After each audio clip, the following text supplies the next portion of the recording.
That's when we're available. So, do an audio check real quick because it's been a while since I used this. It's been a while.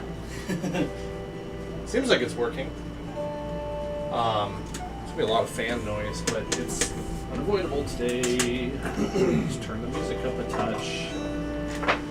Which one am I using today? That one. Yeah.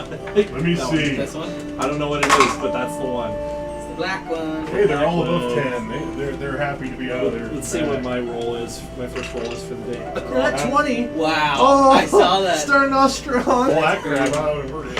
Oh. Go ahead and get those. I got a out 3. of there. Get them done. I got a 3. There we go. Well, it was fun coming here. Judging by those dice rolls. We're Did you get in that one? Pretty close, like 3.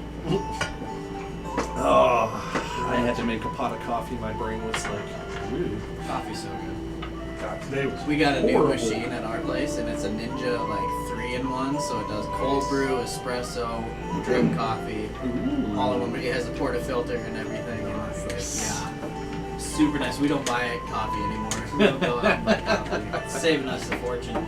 I've basically. I go out and buy coffee. I've resorted to drip coffee whenever I make it, and a latte whenever I go get it. Yeah. And that's about it now.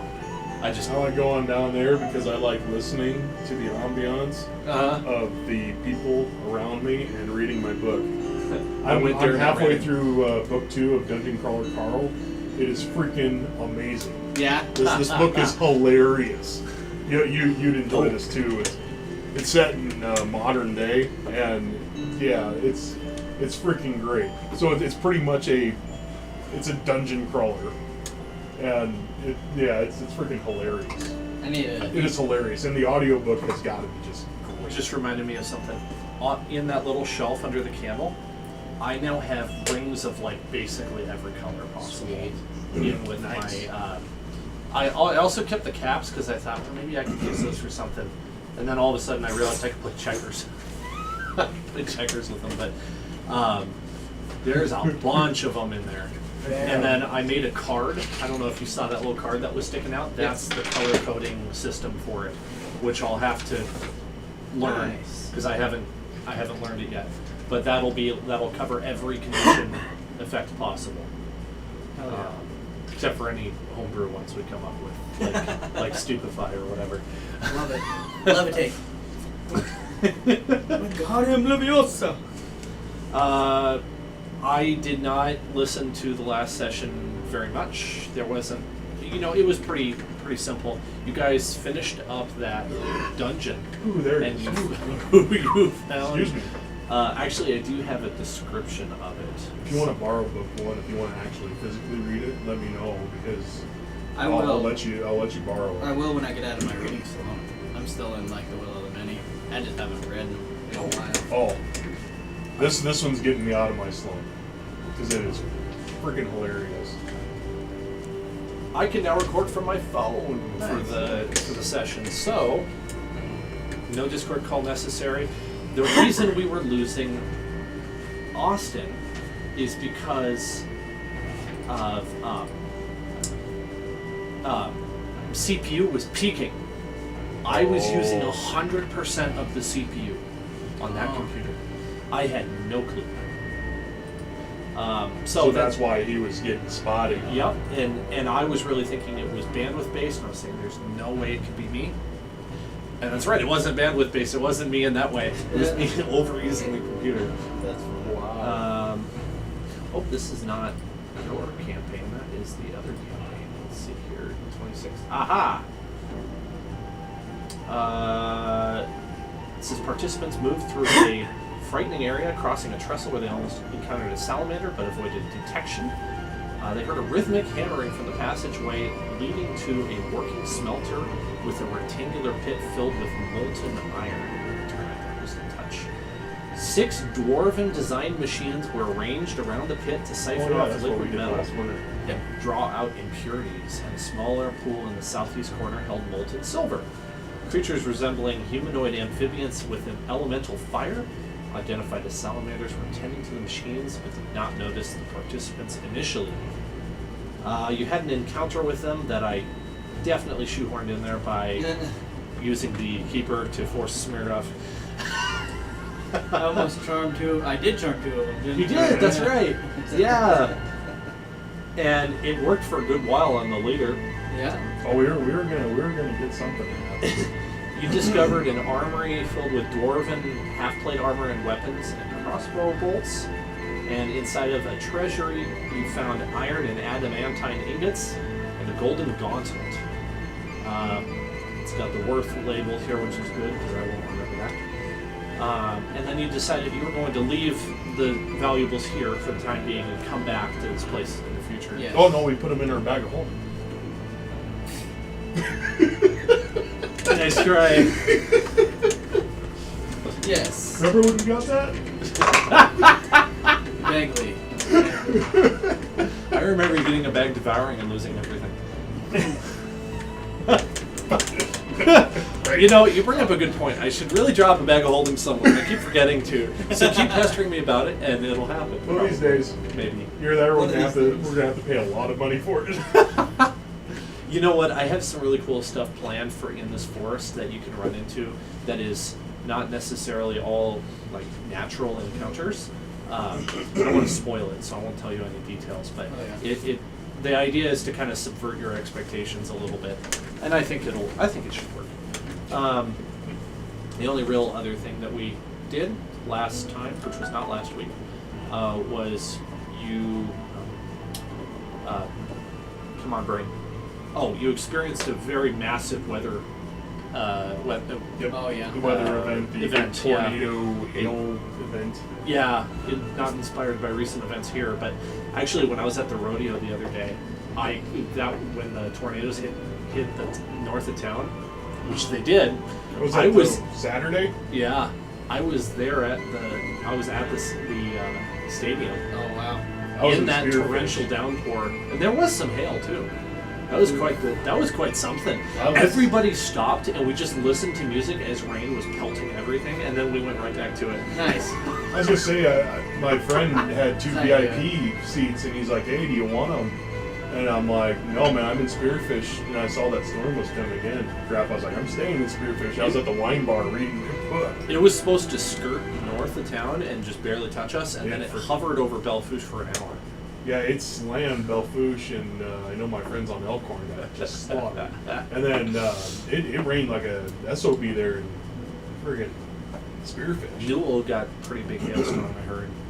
I don't know. Oh, Newell got they got just like pummeled. wiped out Yeah, they stuff got in pummeled. Vale and That sucks. Newell. Yeah. Yeah, bad for crops. Anyway, that's not what we're doing right now. We did survived that. ours. You survived yours. Barely. Yes.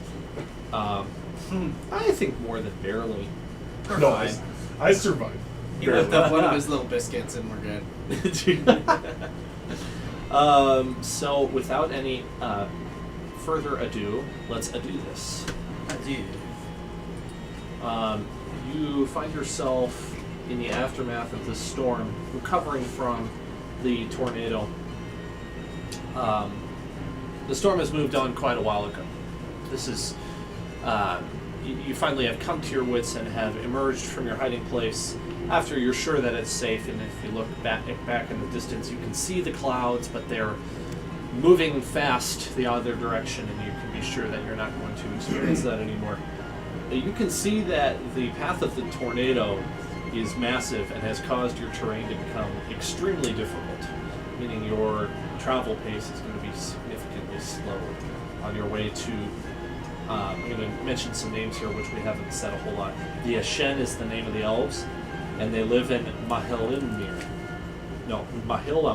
That's really hard to say. Mahilimnir. Yeah, Mahilamnir. Nice. Mahilamnir. Ooh. Well, one more thing. I went to the Ren Fair. I bought myself a battle axe. Nice! That's Are you going to bring it here sometime? I was gonna bring it today. I totally forgot. It's about this tall. It's got a big old. It's got a sheath on it and everything. Nice. Hell yeah! I couldn't keep my eye off the dang thing. My friend got a hand-and-a-half sword, which is beautiful, and I'm like, oh. I was like, let's go over there and see if they have another one similar. And I looked, I couldn't find one, but this battle axe kept looking at me, and I'm like, I'll take the battle axe. Yeah, that was Nice. speaking of It's fun. decorations, The Ren Fair was fun. They had a lot of cool stuff. They had a lot of cool. Performances and stuff. Jousting, heavy fighting, That's fun. light fighting with foils. They had heavy fighting with actual swords and plate. that's cool. It was cool. That's neat. I think I'm going to convert that wall to a Western theme. I know it's out of theme with the fantasy stuff, but I also want to hold like a Fallout themed campaign at some point. That'd be cool. And it's I fun. think Western really fits the Fallout because I'd be going for New Vegas kind of vibes. Yeah.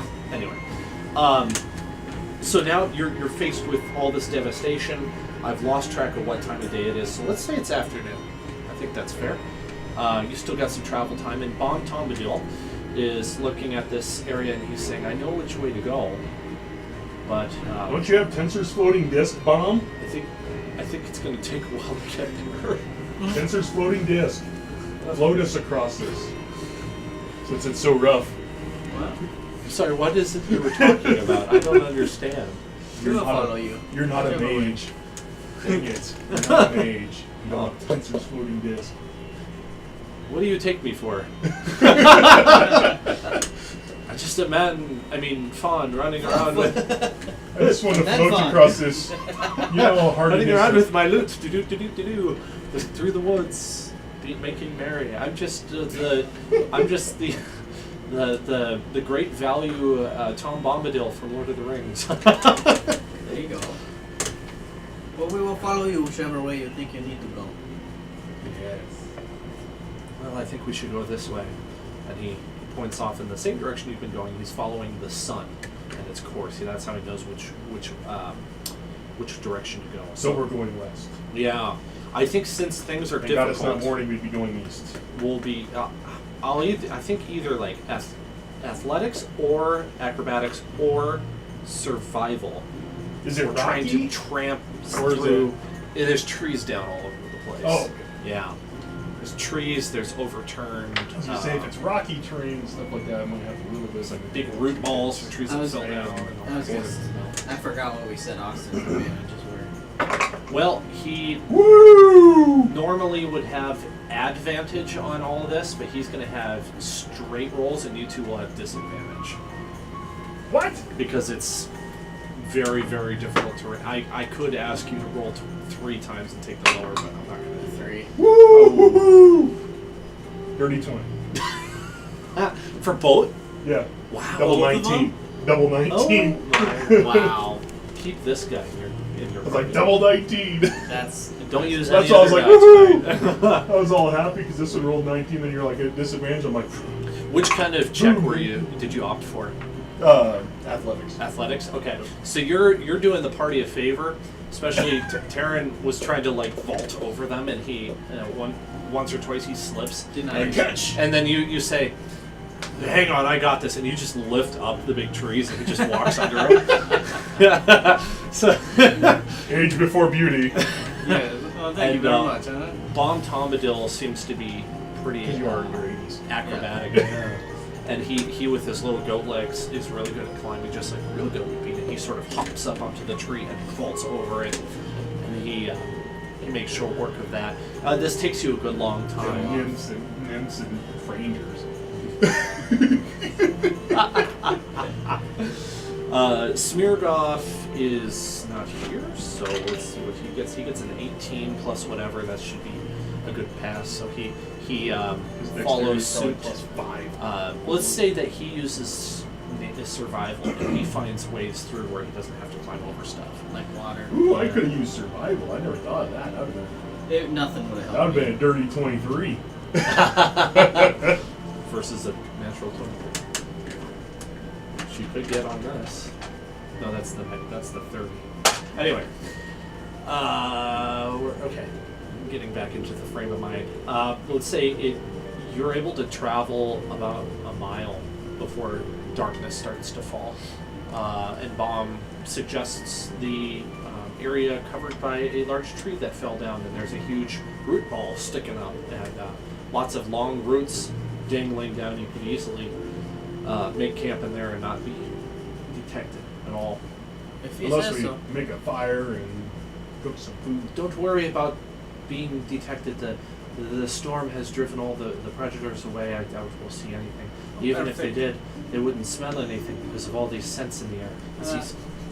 He's like, yeah, sniffing. Can't smell nothing. It's kind of got like animal like senses to a degree.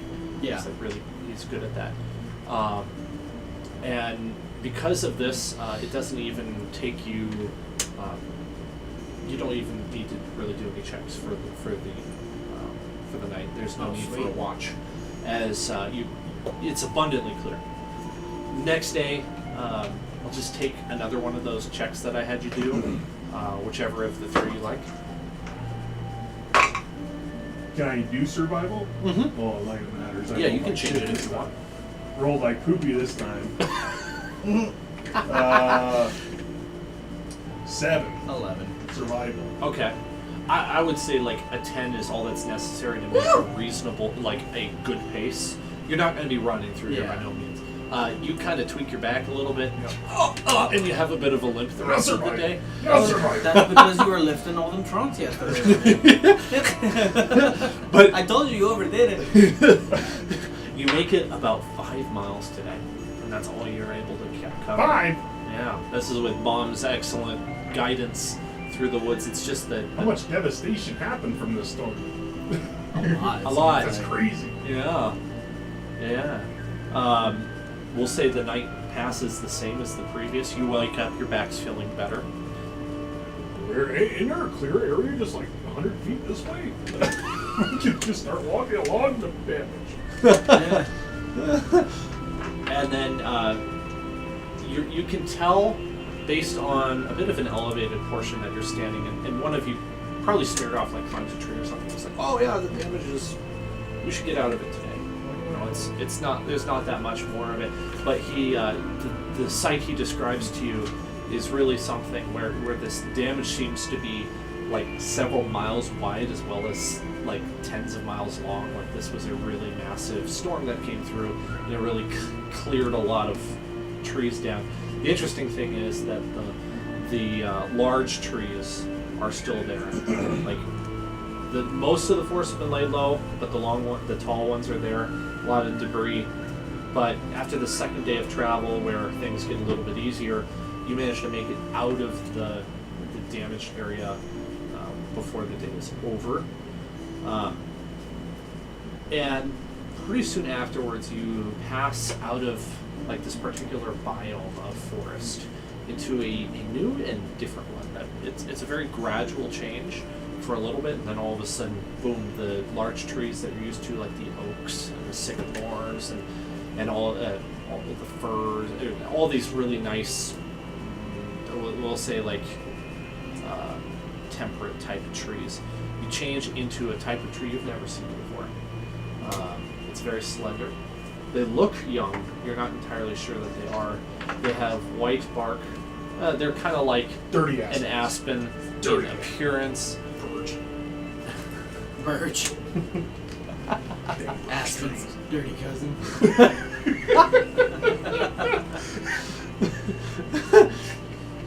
Do you have like a botany history or something? Like you have a problem with trees there, Deeper? I live in the mountains. There are no trees in the mountains. Other than the big ponderosas. You got a point. Can I get some checks, either nature or perception, from you? Perception's gonna have to be a thing. Nature, yeah, no. Perception. No. 13. 11. Saved by. You. What was yours? 13. 13. Okay. I'm gonna go with Terran sees it. Saved by Palm. Nope. Nope. The environment of this part of the forest Yeah, my is good different than you've ever seen anywhere. The trees look young and have a subtle glow with an enchanted light emanating from them. They seem to slowly and rhythmically sway in unison and give an aura of calmness to all of you standing in it. I'm gonna ask Sil if she can go up to the tree and see if she feels anything or can hear anything. Go talk to that tree. Yeah. You guys are part of the same family and network stuff, you know? Dirty. And she responds to you telepathically, and she says, "I'm a fungus, but whatever." Fungus live on trees too. So she says, "That's a good point." Yeah. And she slowly makes her way over there with her tiny legs, and she moves up onto one of the exposed roots of one of these trees, and you can see her slowly plant her feet, and little bits of mycelium, almost like little hairs, start sprouting off of like where her toes would be if she were a real person, and interacting with the tree and kind of melding with it. And she goes still. You can see that she isn't like unconscious or anything. She's just focusing for a very long time. Tree gets mad and she dies. Yeah. No! Oh. I would be so mad. I'd start burning that tree down.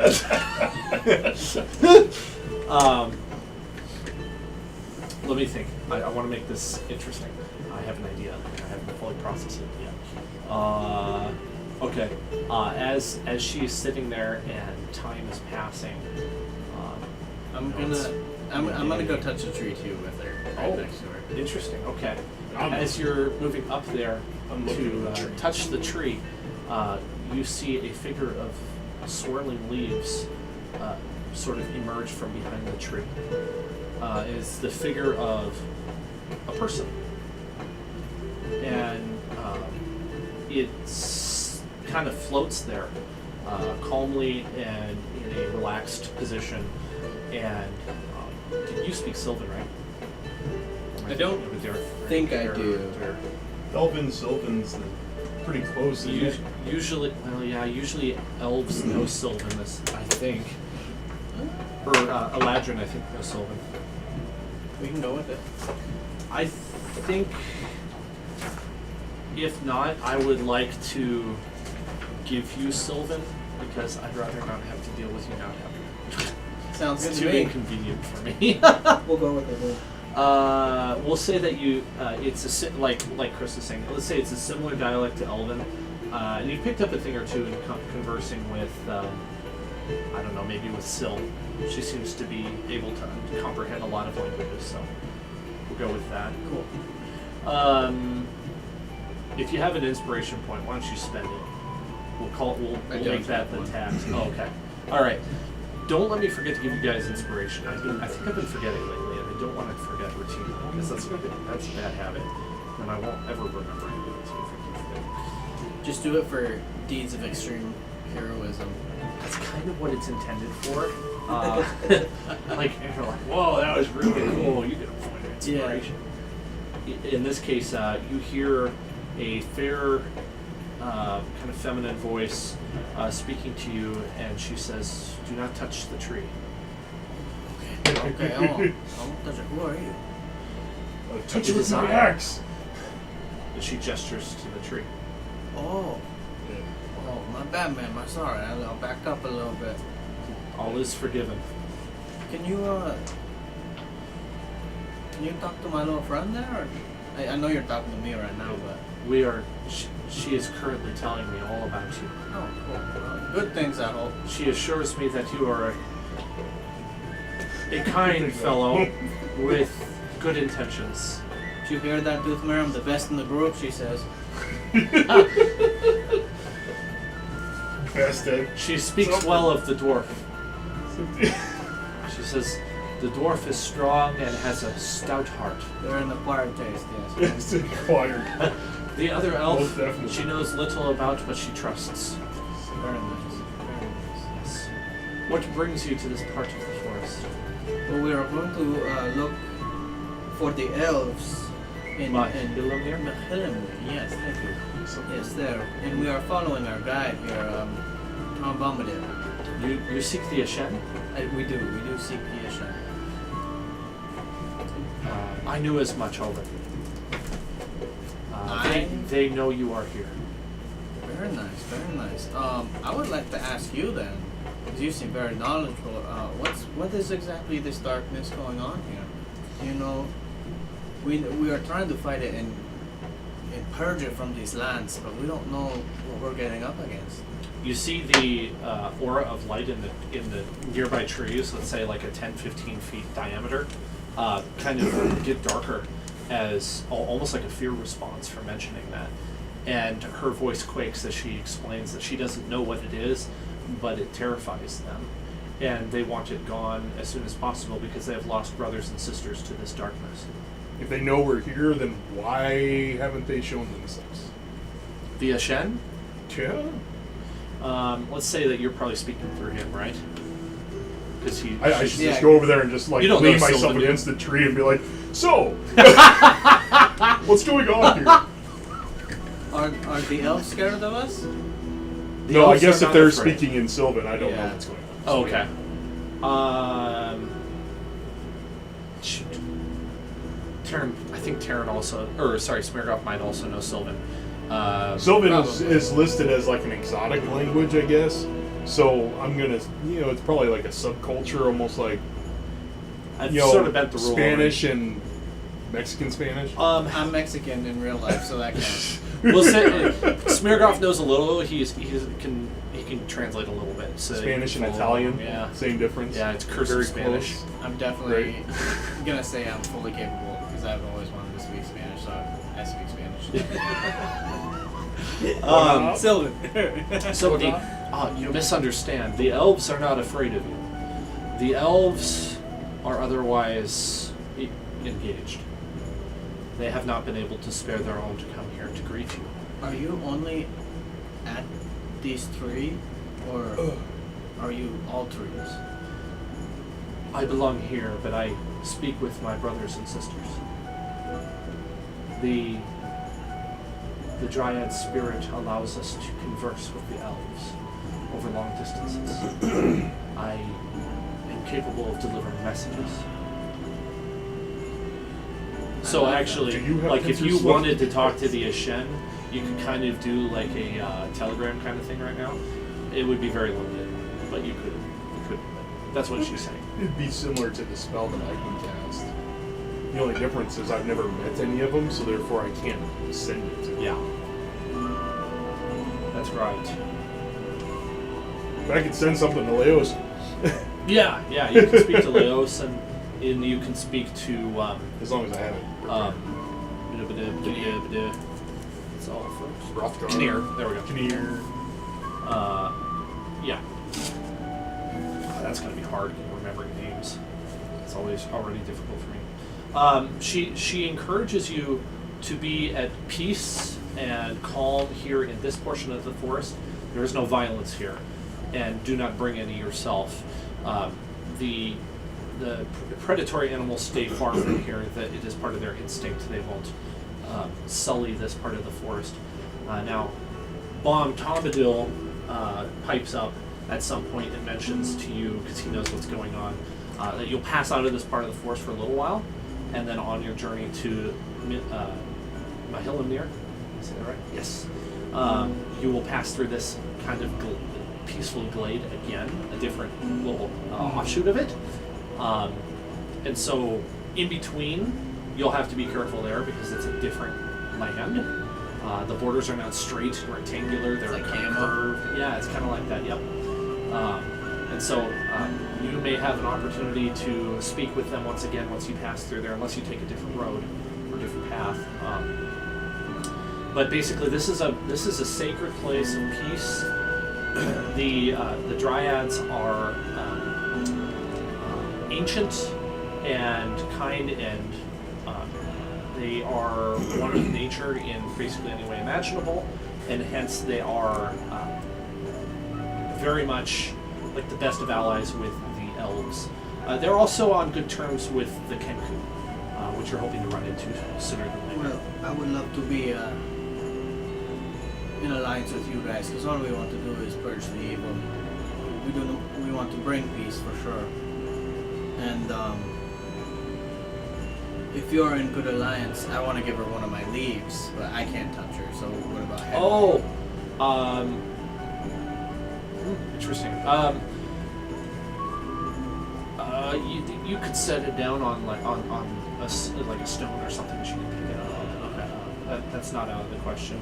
And she Throw it like a throwing star. Yeah. No, I didn't mean it. No, I was giving it to you. Swear to God. She is quite impressed by this gesture. She says, "What the Myconid has said about you is true. You are you do have a kind heart. We will do whatever is necessary if it is necessary. Our kind is not given to violence. We don't need violence, just support. That's it. There are many ways we can support that aren't violent." And you kind of remember that the satyrs also had a similar response. They're like, we can come in if we have to, but we'd rather not actually do any violent acts. They'd be more like healers that come in and take care of you if you're in some sort of a fight. But they would still. Let's make this quick. She says, though we have strong connections with the ants of this forest, and we can wake them when necessary, and they would not be afraid to lend their oaken muscles. Yes. I know how to not offend them now, so. So I've been told. You kind of gather what she's saying is that the Ents can be sort of recruited for battle, for actual battle. They wouldn't bat an eye at coming in and just like swinging their long limbs and just wiping out, like dozens of infantry units at once or something like that. We will not ask you to use them except in dire need, because we don't want them to have to do that either. But we don't know what we're getting into. The Ent lives are precious. Yes. They are limited in number and take centuries to repopulate. Right. That would be very last option. And she's going to give you some guidance as to your which direction to go, which Mom is quite happy to hear that he is taking you the correct way. And she says if you make a slight detour to the east, you will encounter the Kenku tribe. They are currently They are currently living there. They are a bit of a nomadic tribe. They don't really stay in one place for a long time. Long time is like they'll stay there for a year, and then they'll move on. What can I do to help win their favor? The Kenku? Yes. What are stuff they like? Like gift in any way? I don't know. I don't know much about them. They admire strength, and they admire strength in arms. Dude, there you go. This might be your kind of people, man. They also admire great craftsman work and a deep knowledge of nature and how to use it. So, if you can kind of get their attention with one of those things, then they'll definitely put you on their good list. Arm wrestle everybody. Yeah, I was. Because I am not doing anything. They'll probably just have one person you need to arm wrestle. No battle wins. She does give you a warning. She says most of them don't speak though, so it might be difficult to converse with them, but it's not impossible. Is there a way that we could that makes it easier? I have heard that their leader is capable of speech, but that is quite uncommon. Okay. As if you can find him, you should have an easier time of it. Okay, we will try that then. Well, thank you for your kindness and for your support. We're gonna do what we can. She nods and smiles and fades away. The leaves sort of flittering off in different directions and kind of becoming part of the general ambiance around you. Dude, that was pretty cool, man. I don't know what you're talking about. Syl was completely oblivious the whole time. Syl comes back to you and she sends out some spores to the whole group and sort of explains what she described. And she says that this dryad was particularly impressed with your defense of the other dryad that you encountered before. The one who was being attacked. Yeah, I remember. And so at the beginning of the forest.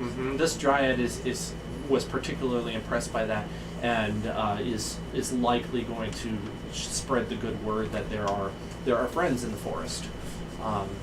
That's And not this bad. this might go towards you kind of winning the favor of the Aschen, as they are a bit of an insular group and they're a little arrogant. That would make sense. That would make sense. They might be good, but they're kind of arrogant, kind of full of themselves. Typical elf. Yeah. Hey, man. what are you trying to say? Careful, man. It's true. Maybe a little bit. Most elves are arrogant as all get out. Because they're elves. I mean, they're allowed to be. You get a free pass for your elf. Okay, let me think. Okay, so day is going to come to an end before you leave this part of the forest. Once again, third night in a row, you know that you will be safe here, barring any intrusion of like the Dark Ones and things, right? Like that's the only thing that you really have any concern about at this point. But you, I guess through your conversation, and I didn't mention this, but you would be reassured that his presence is far from this place currently. And there's no need for concern at this moment. What was her name? She did not give a name. She may not even have one. Okay. They're a bit She seems of a less like- personal race. She's very well known. Well, it's almost like it's a bit of a hive mind situation. Yeah. So it'd be like naming every neuron in your head. That It makes just gets a little hard to track. So is this an actual person or was this a figment of the tree? This is a tree spirit. So Tree it's spirit. So could I even see that spirit? probably she took a form. She grabbed the leaves. I didn't know if from she the made herself Yeah. only visible Oh, to. I see what you're saying. No, I was going for she made her presence known to everybody. Yeah. We're all spirits. Little friend says, "Shoot her!" No. Yeah. I can't. I've been meaning to ask Austin about because during the dungeon, Yeah. he just went off, Yeah. and like we were like in good standings, and he just went off. So I wanted to ask him about that. I can't really do anything with the keeper while he's not here. I know. It's I it's know. a I was gonna do that this session. Well, he can't really talk about the keeper anyway. Because Yeah. the keeper pretty much told I know. him you can't say anything. I have more lore to drop for that, but I haven't had an opportunity. But like knowing him, I know that's something that wasn't right. Yeah. He wouldn't just do Yeah, that. it's so not sounds normal for him weird, to yeah. go off like that. This is one of the reasons why I decided to do it, even though it seems a little bit like I was getting a white knuckle stranglehold on his character for a moment. Yeah. Anyway, it's not significantly big enough of a deal. But I would like to continue that arc because it's exciting. Yeah. I can't do it without it. No, I know. That's okay. I'll think about it next time. I just need to figure out how to say it. You know? Yeah. They are a priest. Let's see what I have written here. As you make camp before you go to bed, you can see that the light of the forest is more distinct now as the light of the sun has disappeared. Before, you couldn't see any shadows here because of the light that was emitting in every direction. Now the area gives the feeling of awe and beauty. There is no bird song, but a gentle humming that resonates from the bark and trees as a sense of calm washes over you. The next morning, Baum speaks with you before you set off. We'll get into some adventure here in a second. He mentions the place you'll be visiting tomorrow will be out of this enchanted area, and then you'll pass back into it. This is a sacred place, so it would be best to not harm it. Beasts are uncommon here, especially predators, and something about these trees cause this place to be undisturbed by most living beings. It is held in great respect by the Aschen, and that this is where his grandfather met the Ent whom he helped. And that Ent was the one that gifted him the limb of the tree that he used to create the lot of the loot that Baum is currently in possession of. That's Okay. So, yeah, it comes from this place. A little deeper into it. So is he not coming with us? No, he's you coming said? with, but Okay. he was just giving you more context and telling you, we're going to pass out of this here in a moment. And so as you do, the forest goes back to the kind of biome you were used to before, generic trees, deciduous, and you come across a clearing. So I can use the map now. So we'll use the map. don't know. You might have to zoom out when it loads. Oh, this is what? Hang on, that's not the right map. That is the same map as last time. This is the one I meant. Okay, there we go. Holy. That's probably good. There you go. Okay, let's say that you entered from the south portion of this map next to you there. Never eat shredded. Perfect. I love the smell of that one. It Of this literally one? smells like pepper. It does. Yeah. Why does that have that smell? I don't know, but it always has. We're gonna get your ass back here.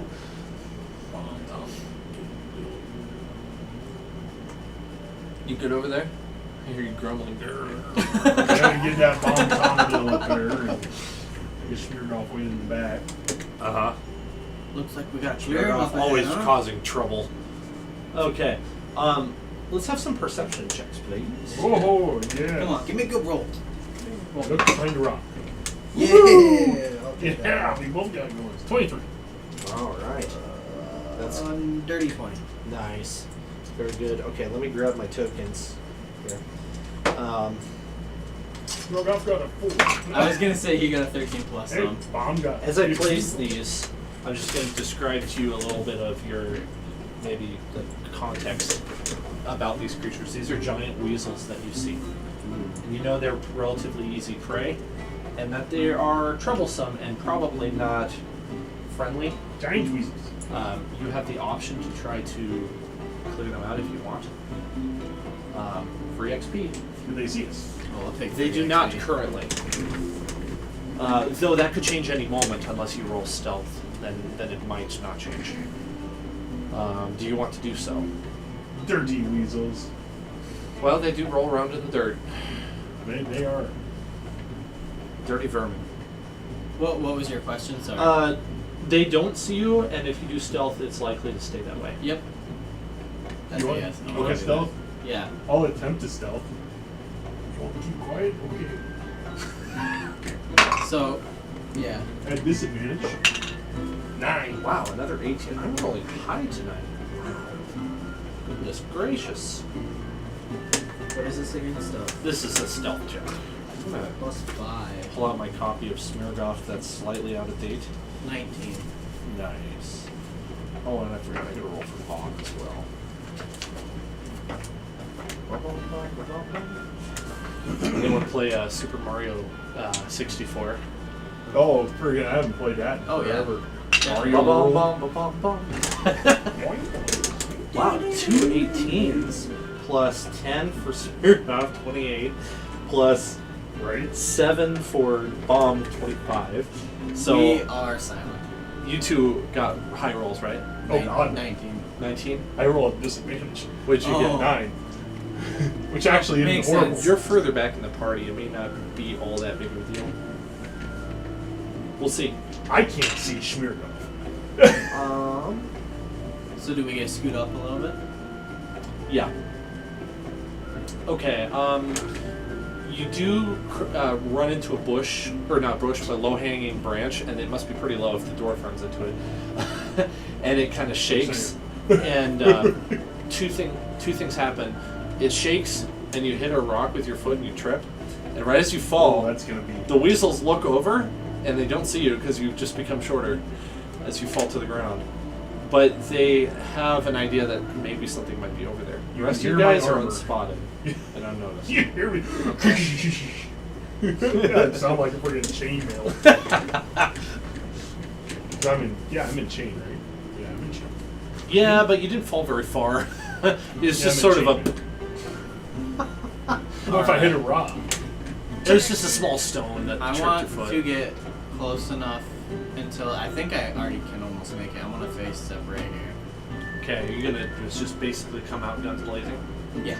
Okay. Oh, I forgot my iPad for the initiative tractor. I said it Tractor. again. Yeah, on by Dang accident too. tractors. Dang it. Okay, I'm gonna use the whiteboard one I'm tonight. wrong. But I'm gonna wait until like everyone's kind of closer. Okay. Because I think Smearguff should be up with us too. Just Yeah. do an average check for them. them, so 15 divided by 2 is not even. We'll make that an 8 for their initiative. So, what are these guys? Weasels. So Aschen gets 4 shots, right? Oh, they're gonna be dead before Yeah, I it stand does. It's up. like 2 shots each. God, that's crazy. And like a plus 9. It's a cool. It's like Van Helsing. Did you do initiative, either of you? If not, No. No, go not yet. ahead and we'll see what No, you get. I'm on the ground. Woo! 12. Scotty's on fire. What'd you get? 14. Nice. Oh, you are all in a row, like 11, 12, 14. Smirnoff That means got I get 11. to stand up before they kill them all. You're actually first.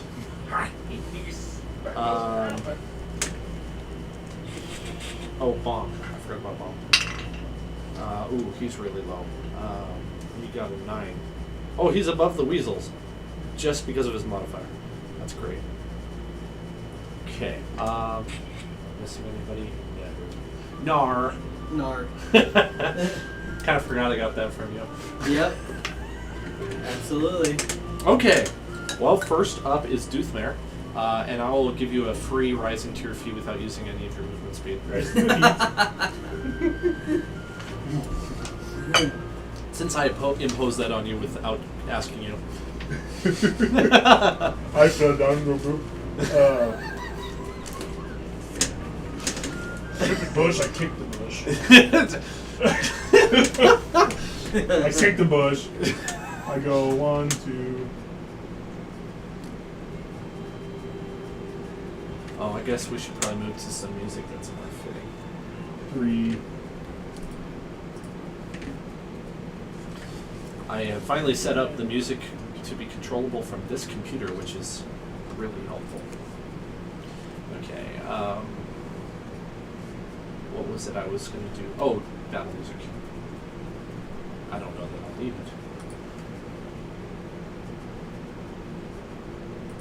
That'll work. Okay. Alright, so I'm just going to move here, and I'm going to...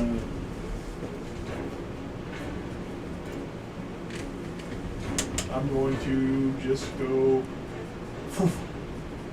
Dexterity saving throw. Okay. Oh, I thought you were going to knock him over, like you just assumed you're nice. Get the card out. Their dex is pretty good, but it's not good enough to help that low roll. 6. Oh, yeah. You do that save.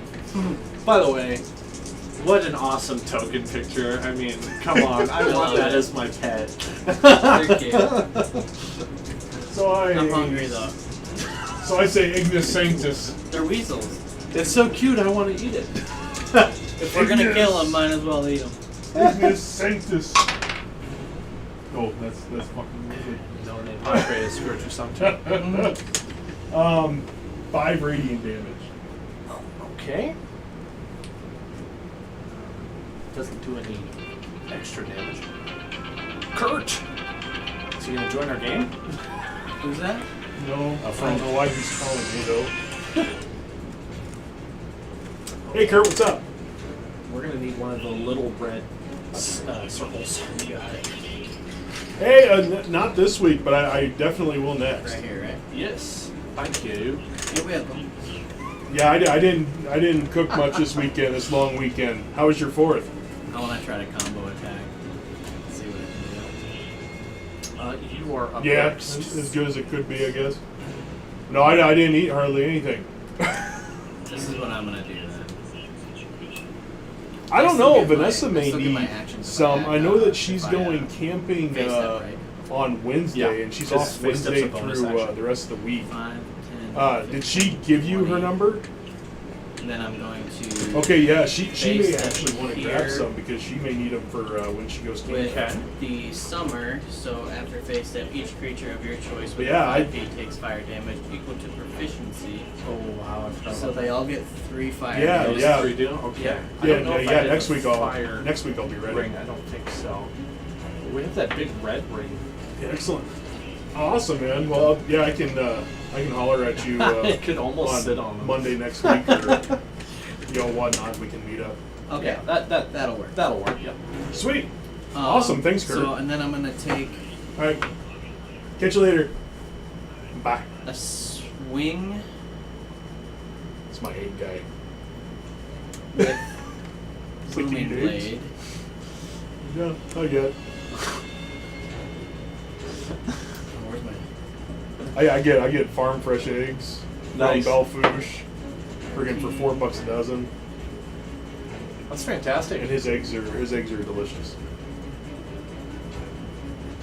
I don't get to eat any of my eggs; they're all sold. He doesn't wash them. He doesn't do anything, so I get them nice and fresh. Friggin' delicious. I am Beautiful. brain farting. Do I get any bonus to a roll like that? On booming For blade or attack attack bonus. There it bonus? is. There Attack it is. bonus. Okay. What was the fire damage you did to him? It was 3. 3. Yep. And then I got a 18 to hit. Nice. Yeah, Can't that should believe I hit. rolled 2 die. I'd be amazed if that 5. didn't hit. Roll 2 die 8 and get 5. So for the blade hit, it's gonna be. Oh, actually.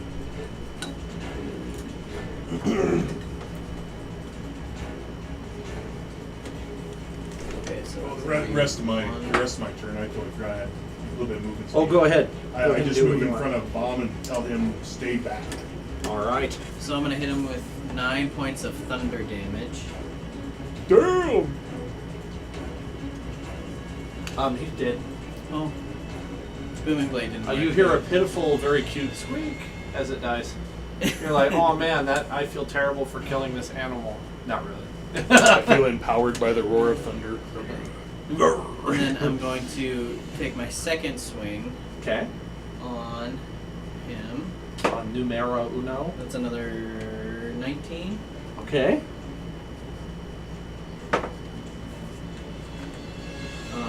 9 points of piercing. That is its full health. Is 9. Toasty! We're eating good tonight, boys! Don't fry them too bad. And then I'm gonna action surge. If A step right here, he takes another 3 points. And then I'm gonna cast Burning Hands. He only I takes think 3 that points. one might actually be dead now because of the 3 damage. This one? Yeah. 3 plus 5 is 8. It's close enough. You can hand wave that stuff. So, He's on the ground burning. Who cares about math in D&D? That's not necessary. I make my own math. Unless it's the dragon. It's like, no, he's got 1 hit point left. I get 1 more turn. that's only a 10. Only a 10 to hit? Yeah. It should hit. That's that it. hits. Well, Yeah, with their dexterity? it was kind of messed up on the card, so I decided it will be 7. Oh. So I made the decision on this AC one. of 7. Friggin' Schmirgoff looks at him and So- they fall It's over. a fluffy creature. It can't have that good of an armor class. It depends on its dexterity. A mouse is They going to have take a decent armor class. 12 points of fire damage. Woo! Okay, that one's dead Wait, too. Which one?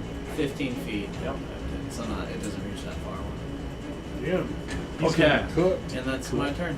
All right. It's at this point you see 2 shadows above you. You have 2 black lids in that little thing, in that with the rings. 2 black ones. Yeah. 2 caps. And this bear with catfish with shark hands. All right. So there's 1 shadow there and 1 shadow there, and they seem to be vaguely circling. Vaguely circling as in like flying? Well, it will take your next turn to find out. Did it piss off the people that were killing these things? No, I think they're hungry. Oh. They were Smeargoff's killing turn. their food. So he notices the shadows and decides to use his turn for perception because he's not really all that concerned about the weasels. And he looks up and he sees not 2 eagles, but 2 giant eagles swirling above. The eagles are coming! Probably a mating pair up there, and they were eyeballing these weasels. And then you stepped in. Oh. Well, There's enough for everybody. I'm definitely down to give it to them. If that's what they want. And Terran uses his free action to say, Eagles! And uses his movement to duck under a tree. So he's going to go right here. You have enough movement, you'd be able to do that? Oh, I thought you were... Sorry, I meant to say Smeargoth. Oh, okay. I said your character's name by accident. Gotcha. I don't mean to manhandle your character like that. Bomb Tombadil says, yep, good plan, and also hides under a tree. Would you mind moving him? Thank you. And that brings us to the weasel's turn, where those three decide to not fight you, but each of them grab one of their dead and start dragging them slowly, because they're not super strong creatures, towards the forest. Not because they see the shadows, but because they're like wolves. You kill one of their own, and there's dinner. So they don't mind eating their own kind. Oh, so they're hungry. So they're like, oh, okay, well, they're dead, well, we might as well eat them. And so you see them get kind of moved back this direction, and leaving one dead right there. And then since I don't have a turn for the eagles, I'm just going to move the eagles now. You all who are at least somewhat passively perceptive notice that there are that the eagles are slowly circling down, and it's going to take them an entire turn to get to the bottom because they're pretty high up there. I'm passively perceptive. Back to Doothmer. So I'm not sure how much of this you picked up on. This is a lot at once. He probably heard Smeargoff say something. Eagles. We're like, oh. Those are eagles. Thank you for mentioning it. Pretty- Anyway, He probably I'm gonna doesn't keep think going. they'd be able to pick him up. I would be pretty happy. But you do go shelter under a tree. I will shelter under a tree and hold my action. Okay. Taryn? I'm going to try to do the same thing. 5, 10, 25, 30. Okay. Yeah, so I have an action right now. Smeargoff readies his bow. I'm going to ready my bow too. Sounds good. Bomb just has a dagger, so he doesn't ready anything. He just prepares an action to dash, which would be his... actually, he could do his full movement speed if he prepares a dash. Times 2. Was he running away? That should work. If he has to. He's prepared to do that if Oh, he has he's to. prepared to run. Um, I'm prepared to kick these guys' ass if they try to. Okay, and then the weasels don't get very far. They're kind of mischievous animals. They start kind of bickering with each other a little bit, and completely oblivious to the eagles that now set down on the ground. And one of them lets out that like cliche scree sound. Are they sitting down right where you have them placed, or do they get closer to the center? Let's go with where they're placed. And they kind of first fold their wings, and then when the one goes scree, unfolds. And so instead of like from wall to wall like a real eagle would be, it's like the length of my house. Okay, so they're standing on the ground. They're standing. How tall? Taller than you? Well, like wingspans and Let's see. stuff like that. They're not. It's not like a human where I'm as tall. Right, as I their am. wings are a lot longer than they are tall. So if they have 40-foot wings, they stand 15-foot tall. I think so. I was going to go with somewhere in that area. It's pretty big. That's pretty big. Big enough to pick up a human for sure. Not a dwarfable chain though. They're like I'm dragon pretty size stout. for what they are, yeah. And those 3 vermin drop their dead and take off on all 4s, running like bats out of hell, and they run fast. Pew, they're gone. So those 3 are gone. They're like, screw this! And then the eagles move forward and start devouring the dead, including the one you killed. And they just pay no heed to you. They know you're there. They just aren't interested. Cool. So it's your move. Whatever you want to do. You do get the XP, but it's only like 100. I'm asked, what do you think we should do? Go around? Let's say just go in the trees and go around. We could go around, or we could wait. Yeah, it's always an option. They probably won't hurt us. They know we're there. Yeah. So if they consider us a threat, they probably would have taken care of us before going and eating the dead, in my opinion. I think if we pay them, I don't want to fuck with them. I think if we pay them no hostility, I don't think they'll attack. And if they do, I got a surprise. Yeah. Well, do you want to go first? These things kind of freak me out, man. Sure, go. Start Those walking. daggers are like freaking 14 inches. The Stablock says they can understand common, but they can't speak it. It's interesting. I'm not sure why they made that decision. They're just intelligent, but don't have the Yeah, I guess so. to- We'll say that Bomb, knowing this, Pretty will speak some words from a distance that would kind of like if you guys read or watched The Hobbit. Mhm. Okay, you know how Oh yeah. Bilbo, Talks to the kind of sweet talks Smaug, and he's like, "Oh, great one," you know. Yeah.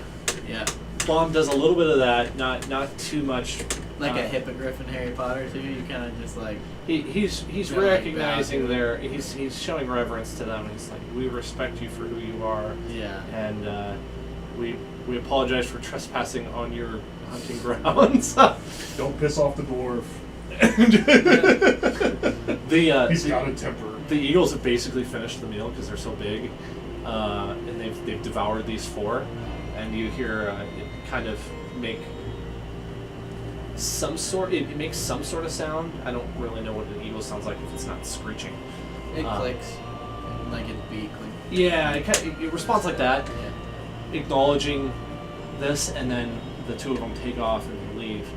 And only a few moments later, you hear rustling in the bushes, and emerging from the bushes are You said they 20 leave, right? Yep, What bushes? about 20-25 figures that are dark and black with feathers and bird beaks. Where? Oh. I do have tokens for them. How tall are they? They're your height. They're our height. Oh. Yeah. So I don't they have gotta be enough. like little baby birds. I'm like. I don't have taller enough than for how many I described, but I can That's true. somehow. That is true. They're taller than me, but not as tall as They're like 8 feet the tall. pointy-eared elves. Oh shit. 8 feet tall. That's as tall as. Dude, that's like almost twice my size. I just realized I totally forgot to bring up the eagle. Oh, Yeah. that's cool. Oh boy. Oh dear. At least we gotta see it. Thank you. So these are each groups of 4. Is that what you're? We'll go with that. Yeah. 4 or 5, or yeah. Because you said there's a total. There of should 20 be of like them? 20 of them in total.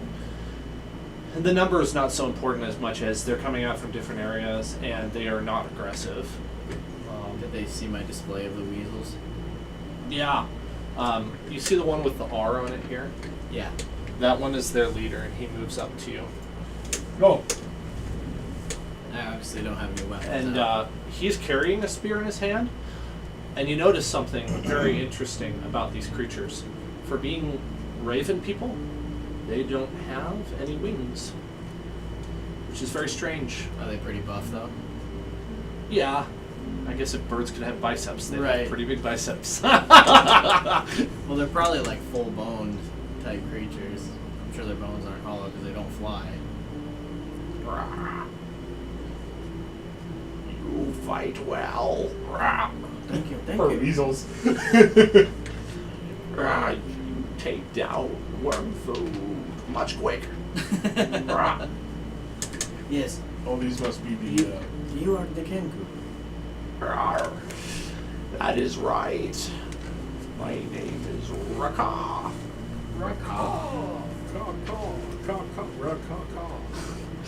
I spell that Speaking in common. R-A-W-K-A. Raka. They're speaking in common. He is specifically. R-A-W-K-A is how I spell his name. I'm ripping him off from one of my other campaigns because I really like this character. So hopefully I don't forget anything about Raka, because I was really invested in Raka, and then he died because there was a TPK. So I was kind of upset about that. So bringing back Raka. Yes, he says your skill with a blade is impressive. These guys are the Aschen. No, these are the Kenku. Kenku. Yeah. The Aschen are the elves, the high elves. That's right. I know I keep introducing you to people groups and then not doing a whole lot with them, but I promise there's a reason. We will take you back to our tribe. Absolutely, we would love to see it. We give you much warm food. Don't know what that's like with these guys, but I'm down. I'm always down for a hot meal. He occasionally breaks his common with a pigeon type word or something like that. Like his speech is broken. I don't know how long I'm going to remember to keep that up. Yeah, so that's fine. that's the vibe he's giving off. He's definitely got some of his language is inspired by bird terminology and things you would think of. So he's going to take you back to his nest, and you will get worm food and all these sorts of things. And he will introduce you to his egg chick, which is his son. Yeah. I do the normal conversation, tell them why we're here, and that we just want to purge purge the evil of this place, and try to get this place peaceful again and whatnot. Give them the whole that whole spiel. Try to get on his good side, obviously. Well, you arrive at the tribe within a little bit, a few minutes. It's a ramshackle place, mainly made of. I wrote it down actually. Excuse me. They mainly live in trees, though they can't fly up into these trees. So they have created ladders up to these tree living places, and they are kind of unkempt. There are feathers laying on the ground, and it's very much like if you walk into a chicken coop. These are for sure birds more than they are humans, and they act that way. And they'll eat, they'll fight, they'll peck at things. They're not clean at all. They have no privacy. What are their legs like? Their legs are just like bird legs. Okay. Yeah. They basically are upscaled birds with no wings and buff arms. Yeah. So I guess whatever muscles they would have had for wings has gone into their arms. There's an interesting lore reason behind that. I don't know that Rocket would necessarily know. Maybe one of the elders would know. But you pass through. They have small rope bridges between different living spaces. And it just seems like anybody lives anywhere for any reason. There's no cooking areas or seating areas. There is one room that is different, and it seems to be a meeting place where they will go and discuss things that are important. And that's where he takes you. And seated in there, just on the floor, kind of like Middle Eastern people would sit on the floor cross-legged. There are some elder Kenku, and you can tell they're older because their feathers are a little more scattered. Some of them have more serious injuries or broken beaks or things like that. It's maybe their feathers are slightly turning a little gray, kind of They don't look as plump and delicious. Yeah.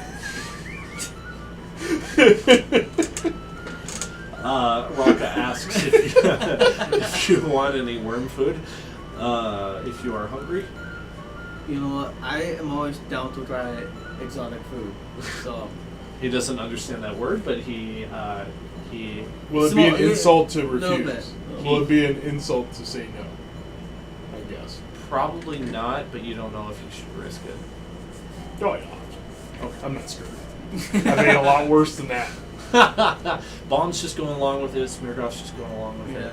One of the younger Kenku comes in with like a crude and rough wooden bowl, and in it is a bunch of berries and nuts.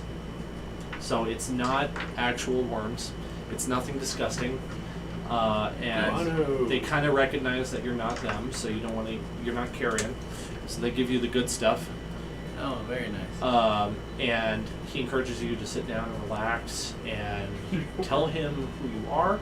After he introduces this as his son, his egg chick. So this is his offspring that just brought you the food. Raka Jr. That's not his name.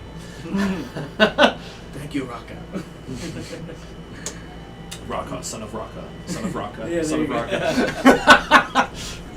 King and chief There you go. of the Kenku. Always Raka. Interesting thing, is one that's really out of place, is that these Kenku carry with them tools and weaponry that is clearly not fashioned by them. Assortments of antique and random metal swords, spears, axes, that sort of thing. And while you're here, you witness probably about 300 of them that are of fighting age and capability, and then roughly about 60 elderly Kenku, and then about 80 young that would have like children that would have to be protected, that sort of thing. So you got about 140 that are incapable of protecting themselves, and the rest are all fighters. Do the weapons look well maintained? Are they Sort sharp? of. Some of them are a little rusty or dull, but they make do with them, and they do a good job of using what they have. You can tell it's all stuff that they have picked up in other areas. They haven't made these themselves. You see, like, interesting exotic weapons from places that you know are far from here. Like there's a Callum Shine scimitar in here for some reason, which doesn't belong in the forest, but one of them is carrying it. And so they're making do with what they have. So Raka's question to you is, who are you, why are, and where are you going? I know this is a question everybody asks this, so we can skip your answer if you want. And then he asks if anybody will challenge him in a duel to establish how strong of a fighter you really are. And it's not a fight to death. No. hand to hand? It's hand-to-hand combat until the other yields. We're gonna go with you, Doothmere. Oh, I'm so game for hand to hand. Are you ready? Okay, so we'll make Sure. Soul Do. Raka v. Doothmere. I'm totally watching that. Total hand to hand. 100% hand to hand combat. So Smirnoff. All right, let me get Raka here. Okay, oops, that's a special item later. The leader versus the priest. Not the fighter, not the ranger, not the people that get multi-attacks. It's just me with one punch per round. You're one punch dwarf? I'm a one-punch dwarf. Okay, well, I feel like you're pretty strong, though. Raka sort of... No magic, no funny business. Raka sort of... First, he's got his weapon in his scabbard, and he sort of does this. And kind of moves his arms like a bird really, like normally would, as if it was about to take off. And then he reaches down and he pulls out his... What did I give him for a blade? Okay, I gave him a sword. Good remember putting it in here. He pulls out his sword and he looks at you, kind of clacks his beak. Your move! Wait, he has a sword? Cool. So he's saying go first. Okay. So it's with weapons. Yeah, but you're not killing each other. Right. Oh, At hell least you got a no. hammer. I want hand to hand. That'd take forever. Because if he has like 65 hit points and I have 65 hit points and we're both like doing 2 bludgeoning every time we actually hit each other. That's why we're it'd not take doing forever. hand-to-hand. Weapons only? Yes. Okay. All I right. can handle weapons only. You can do it, man. I can handle weapons only. He says something to your question. He responds, and he's alluding to magic, and he says, "No shaman work." Luckily, I'm not a shaman. Everyone who does magic is a shaman to him. He's like, "You do magic, you shaman." All right, so I will pull out my warhammer then, and I will have my shield on. Excellente. So, armor class is full. And I shall approach and swing. Thank you. Wow! Let's go!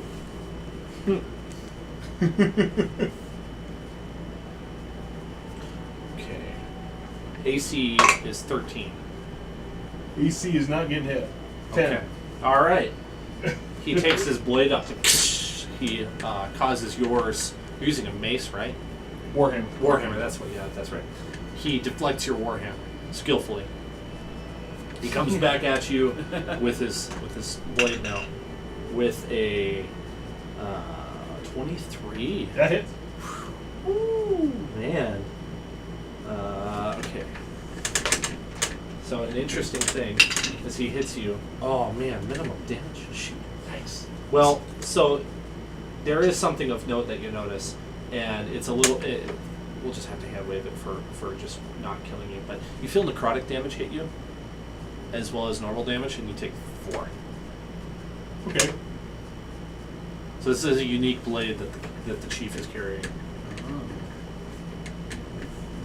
I don't think it matters a whole lot for this right now because he's clearly not going to kill you. And Right. It's still non-lethal damage, but you notice like there's something to this damage that like it's not your normal sword. Right? Like, Interesting. and then he steps back and prepares himself for your attack. Okay. Isn't that weird? Well, no, it's just one of those things I'm just trying to prepare if I want to say something. You're like, you cheater. No. Oh, okay. No. No, not along those lines. He's evil. Kill him. No. What is that tingle in my fingers? No, it's what, how do I want to say it? Why am I getting frostbite? My hand is turning black.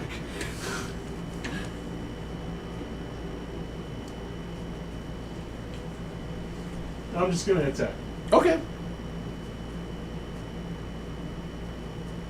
I'm gonna go along with it.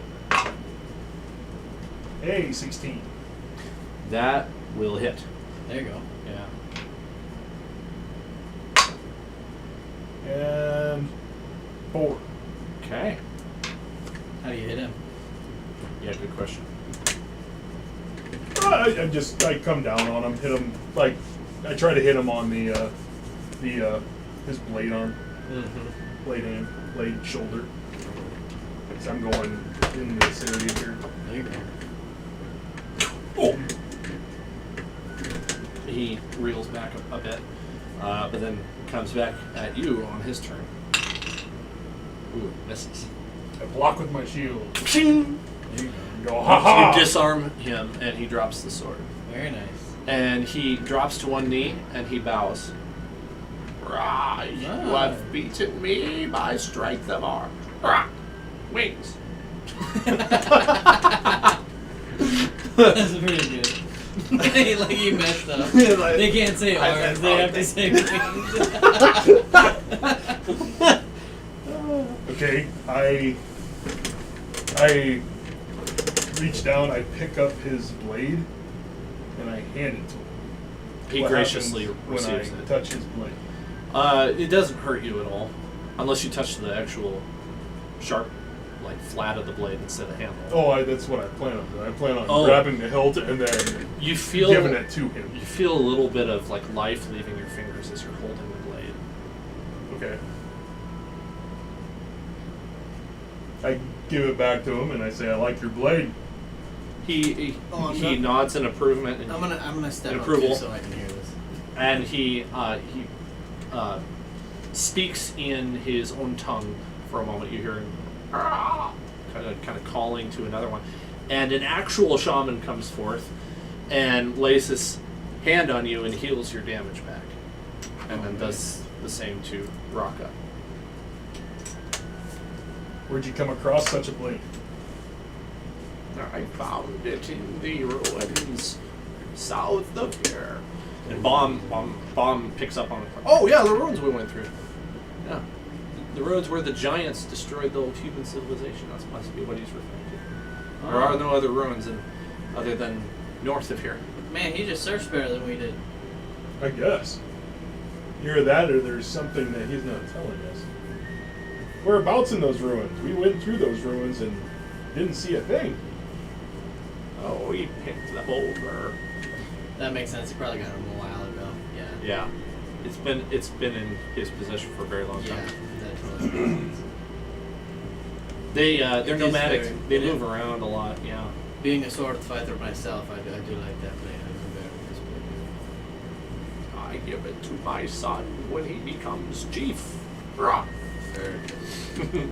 Very good. I like it. Yes. Before that, I hope to gain my wings. And he kind of goes off talking to you about he's got this ideal where he wants to actually have wings and be able to fly one day. And so far, he has not been able to find a way to do so. That's like It's a lifelong a dream. tragic story, dude. Like they're these people like idealize like being a bird, but you can't fly. So it's like yeah. Their god stripped it of them for what do you call it when you It's because that blade is evil. shoot treachery. There we go. Yeah. For treachery in the Kenku race's past, their god stripped them of their wings. Is that They their no longer right? fly. Yeah. Was there anything unique about the blade that I could discern? Like, were there any runes? Were there any symbols? Were there any... He shows it to you, and if you're interested, he says he doesn't really know anything about the history of the blade. And if you look at it, you can see that it's written in some sort of that there are some runes on it that you could probably interpret. I mean, Oh is it yeah, like go ahead and roll for it. I Arcana? guess. Like some history or arcana or something like that. Arcana, I only got a 9. So, Forget I can have it. 9! Yeah. Come on, Doothmer, roll high. That's a +4. Oh, yeah, I didn't see the blade. So What about if I'm doing an Arcana Okay. check, it's a -2? Oh, you didn't even think to ask. Oh, Smeargraph got a 4. Oh Blade? Oh wow. my goodness. Well, I guess None you're of not us- getting that yeah. answer. I'm sorry. Oh, Chris. sorry, I thought that was a hammer. Out of game, your character can't know. I'm just gonna say it came from a very evil person. Oh, But Raka has no connection to that. He doesn't know any better, so he just recovered the blade and uses it. But it does have a dark past. That's crazy. It has nothing to do with the dark one currently. It has everything to do with some other evil man a long time ago. Being enchanted with necrotic, That's a cool blade. life-stealing, I'm assuming life-stealing, soul-sucking What's weird is capabilities, it's evil. the basic Kenku stat block has a shadow blade which does necrotic damage. So That's what I'm going for. I don't know why. Are they, what, I don't get it. outside knowledge, just me personally, Oh, and stuff, what's their alignment? Are they they're like neutral, lawful but, neutral? but I'm changing a lot about these Kenku. Like these ones are lawful good in my. I actually wrote it down earlier. No, this is from the 2025 monster manual for some reason. Like I can't get the. So that's the 20, if it's 2020, so They 5/5? Yeah, they also gave him the ability to speak common, which is not normal. Like, according to the previous lore, they shouldn't be able to do anything but mimicry. I'm making an exception for Raka because he's a character I made. And we're going to go with he's been around a lot of it, and so he's developed a language for Makes mimicry. sense. And everybody else doesn't know how because they haven't been around enough people yet. Makes sense. Anywho, that's how he has that blade. And I'm not sure why the stat block has that, but it does. So that's why I decided that. And I just clap him on the shoulder Kinda and say, weird. "Well fought. You are strong." You would make formidable foe. Hopefully against the evil. We are trying to. Yeah. And hopefully this guy doesn't have to use his warhammer because he sucks at it. Last ditch effort. He pats you on the back, stoutly. You kind of stumble a little bit. Well, he is Sorry. 8 foot tall. I don't know my own strength. I can't do that voice all night, so we're gonna go with he's quite pleased to have met you. He's glad that you are friendly towards him. He would like to keep that up, and he and several of his tribesmen will accompany you to the Aschen if you please. If that pleases you, if not, they will stay behind. Do you tell him at all about the threat that you've been dealing with? Or encountering? Yeah. I tell him. Oh, I tell him all this stuff. Yeah. All the allies we've made and what we've seen so far, and Okay. because I want to have him be in alliance with us as well, and give him a leaf too. Upon this information, his demeanor changes a little bit, not negatively, but seriously. And he says, if that's the case, if you know of this Dark One and you have experience, I could use your help. He needs your help because they have been plagued by one of the Dark One's minions. Oh yeah. And they've been hatching a plan, sorry, accidental pun, to take it down. And they could use your help. Oh, absolutely. They see you as strong warriors, and they would... Do they seem like scared, similar to how the tree spirit Not is? scared, brave, and courageous. Yeah. I feel like this wouldn't be a...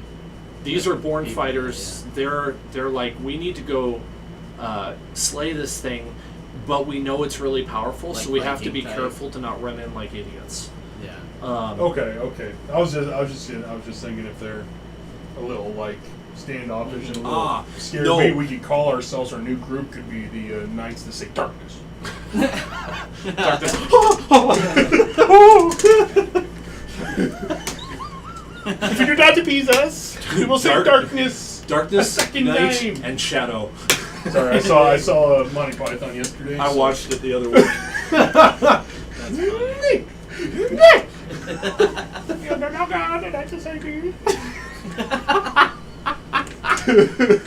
I love it for you. So they're very much like they want to take this thing down. They've had a couple tries at it and they haven't been successful, but maybe actually that might not be a fair way of putting it. They've been unsuccessful in defeating it, but they've gathered intel. Perfect. We would love to stay the night here and hear all about that intel, and we can take it down. They invite you to do so. So they've fought it before and failed? They haven't failed, but they've retreated because they realized that they weren't equipped to take it down. And so they're going to take you back to the meeting place, and I think I need a quick 5 to use the restroom. I know we can pick this back up.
Okay, I had kind of forgotten how fun it was to DM.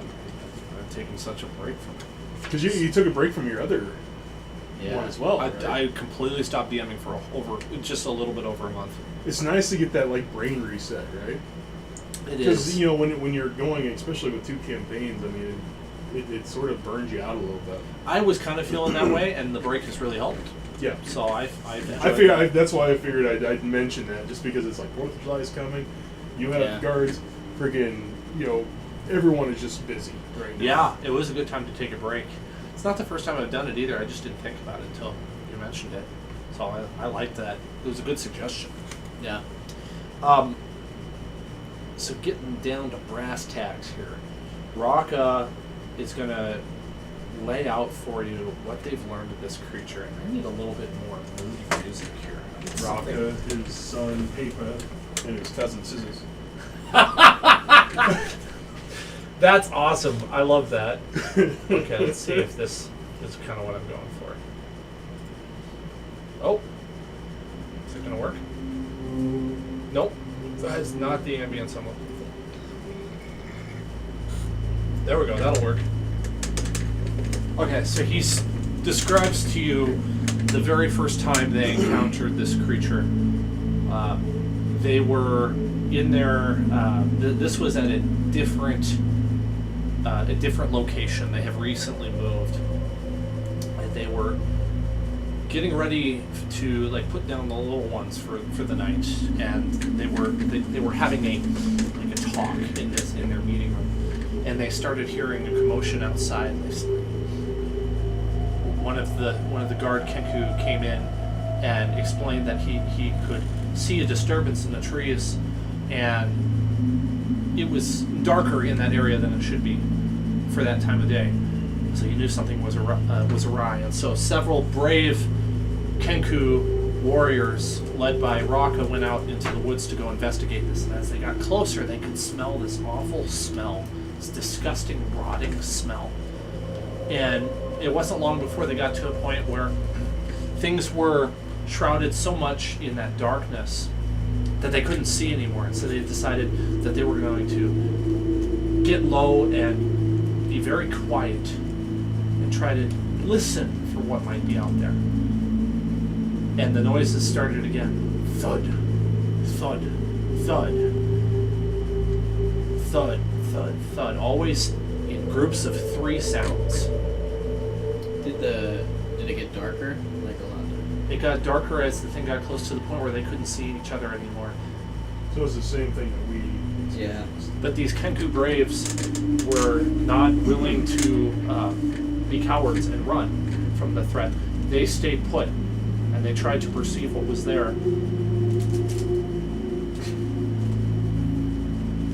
And wanting to get smushed by the flesh golem. as it moved on, they waited for it to disappear into the distance, and they inspected the tracks of the creature, if it is a creature. They're not really sure what it is, but they know that it is extremely tall. It stands probably about 25 feet high, maybe even taller than that. Hang on a second, let's pull up that page one more time, because maybe I might have that height wrong. I called it the Kenku nightmare. Yeah, that's a good thing to call it. I'm going to go with 25 feet tall. And they were able to glean through their extensive tracking skills from, this is what they do, that it's 3-legged. It walks on 3 legs. And it had dropped behind it a trail of flesh of varying types.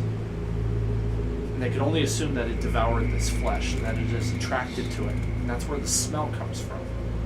It's all of the flesh that it consumes, and it sort of messily drops onto the forest floors and keeps moving.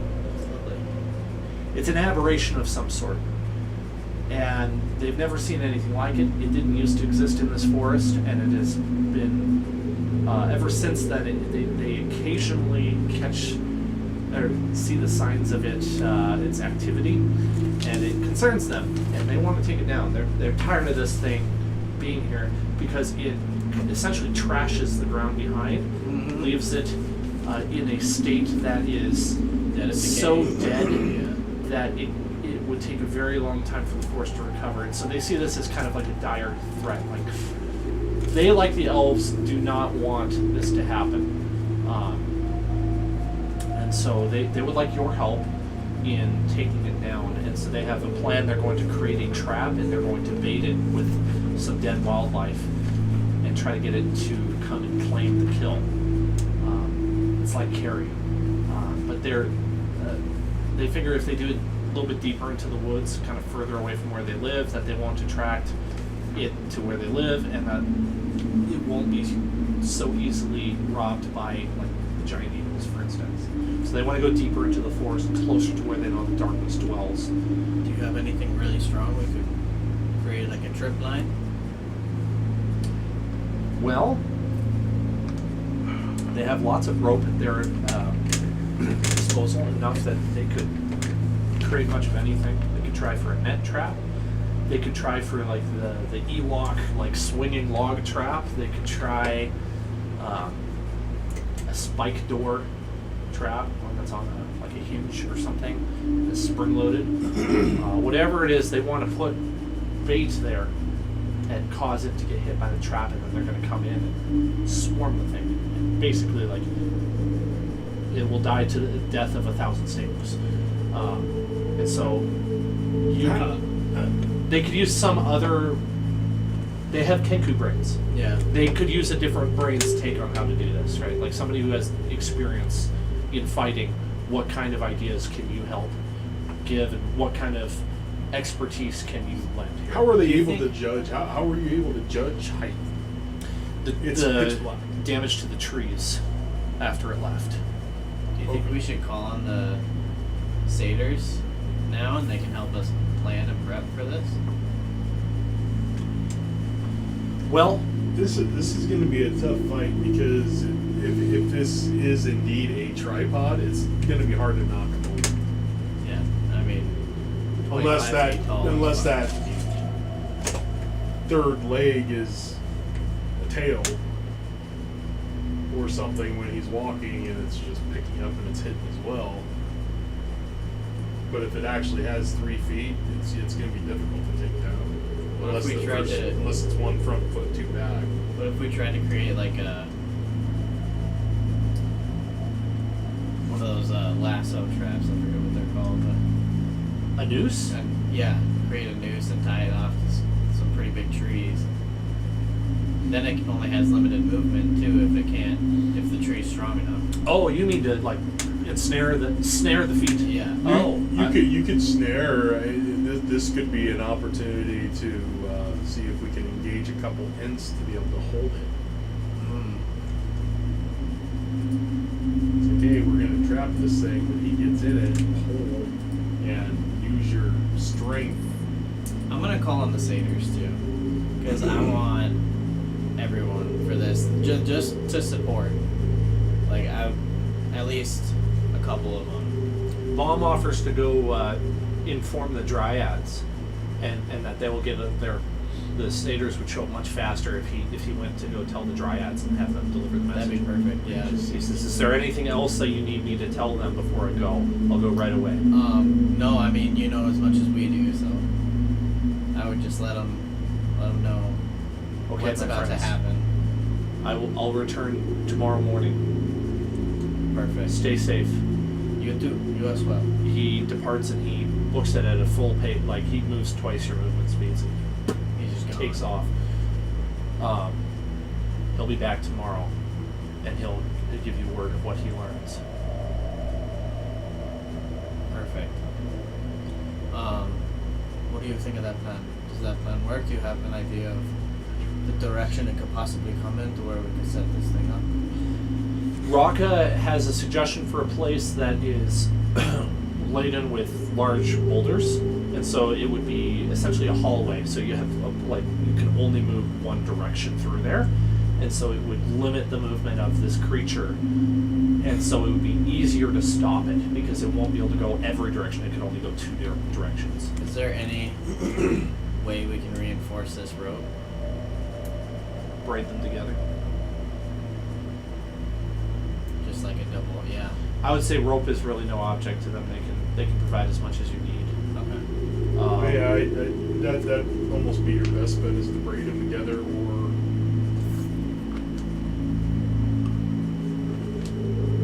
I don't have a cantrip That's what I was kind of wondering if you did or not. that reinforces. Let me look at bombs. But I do have a spell for these guys that I will prepare. Before he went, at some point, Baum would speak to you, and he says that he has I have prepared. both minor illusion and prestidigitation, Nice. and so he could use either of those to try to help influence the creature to come in. He also And do you has- think this is for normal satyrs too?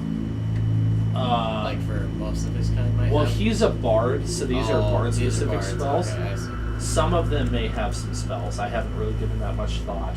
That makes sense. The other thing is he has, not prairie fire, Yeah, fairy fire. Yes, yes. And Yeah. sorry, Prairie No, Fire you're is the good. DLC to Arma 3 that takes place in Vietnam, and I love that.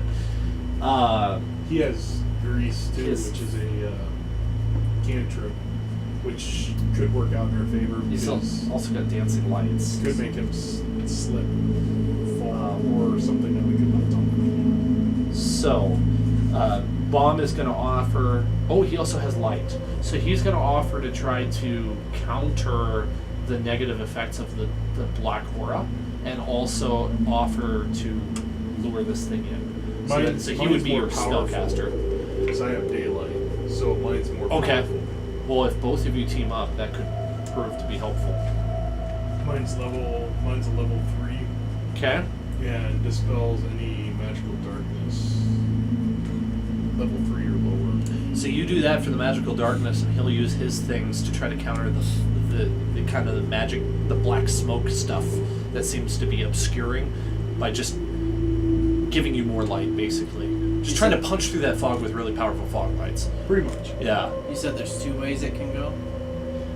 Yes. Why don't I move you to the Because map we have there? to see what this thing is if we're going to try to kill it. Okay. Do you have any way that you can block the other path?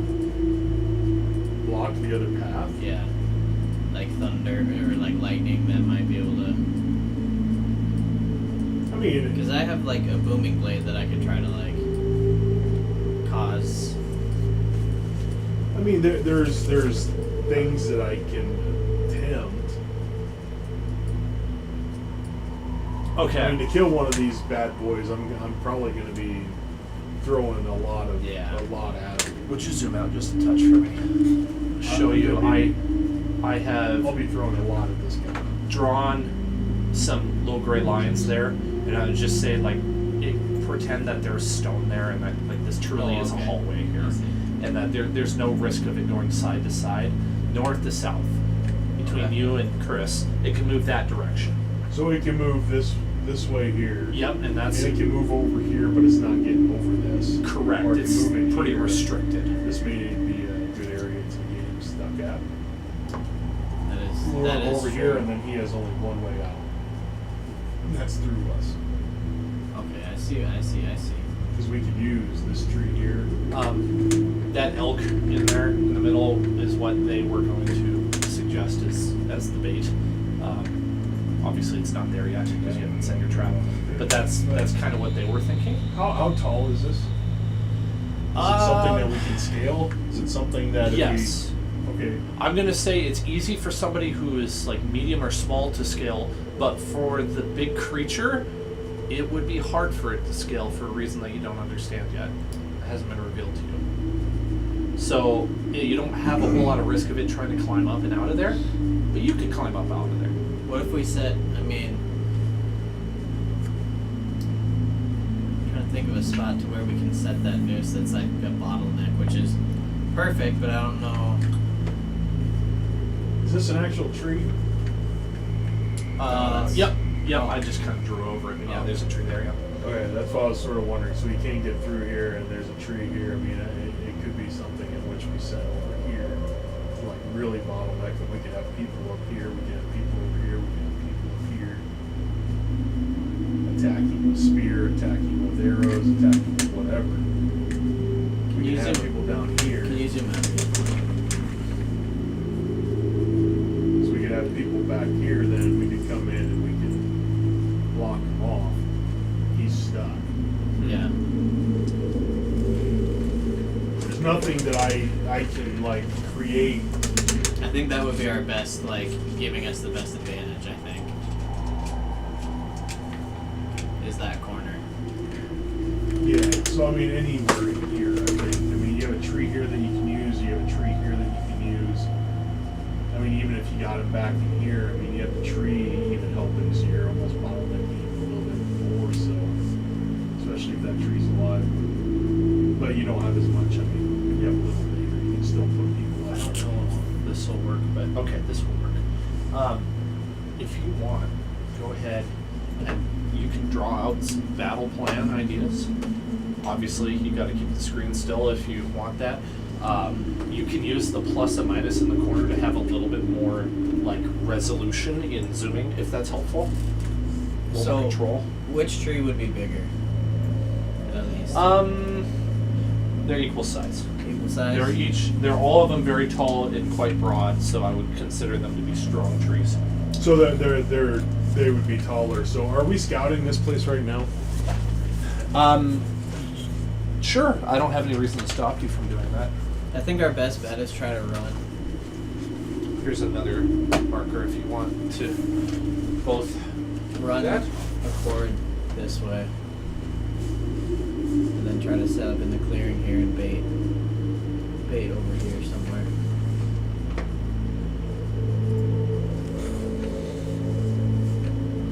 I don't know how big.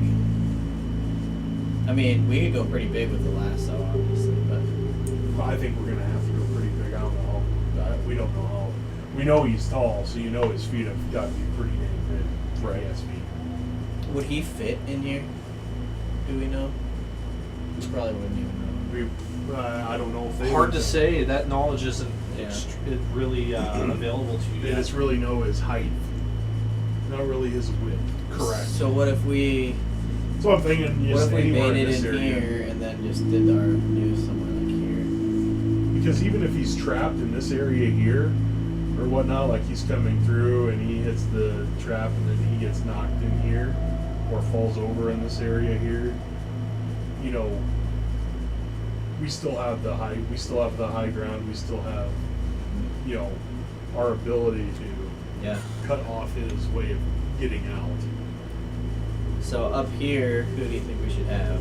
The Kenku or the Kenku. satyrs? Kenku? The Kenku should be up there because the satyrs are not going to be violent. How many are they gonna have? I think the Kenku should have like their people that throw spears, people that, if anyone knows arrows, bow arrows, slings. They're bringing all of them. Well, they could. Let's just go with 100. That would probably be a lot more practical. They have all kinds of weaponry. They don't really have bows and arrows, but they Okay. can But provide slings. if they have- but they have spears. Yeah, if they're good at throwing spears, whatnot. So Yeah, I would put them up 25 high. I'd keep 25 them- on each rock here. Yeah, see that's what I'm thinking. I'm thinking if we have them up there. You gonna do anything to enhance their stealth while they're up there? I don't have any kind of darkness or nothing. Like a net, like a camo net or something. Oh yeah, I would. I feel like the Kenku would know that. Like They probably feel would. like a very like that type of people that. Would Okay, know. they'll contribute that. They'll contribute like their own form of ghillie suit or whatever to kind of make them more stealthy. So the only thing that I'm concerned with on having them up like that is if this thing has arms and can swing. Because I'm assuming that if he's 25 foot tall, he may have upwards of a 25 foot wingspan. And if that's the case, he might be able to hit them. He may be able to do damage. So let's to them. do this then. Let's do some down here. How far can you throw a sword? Let's see.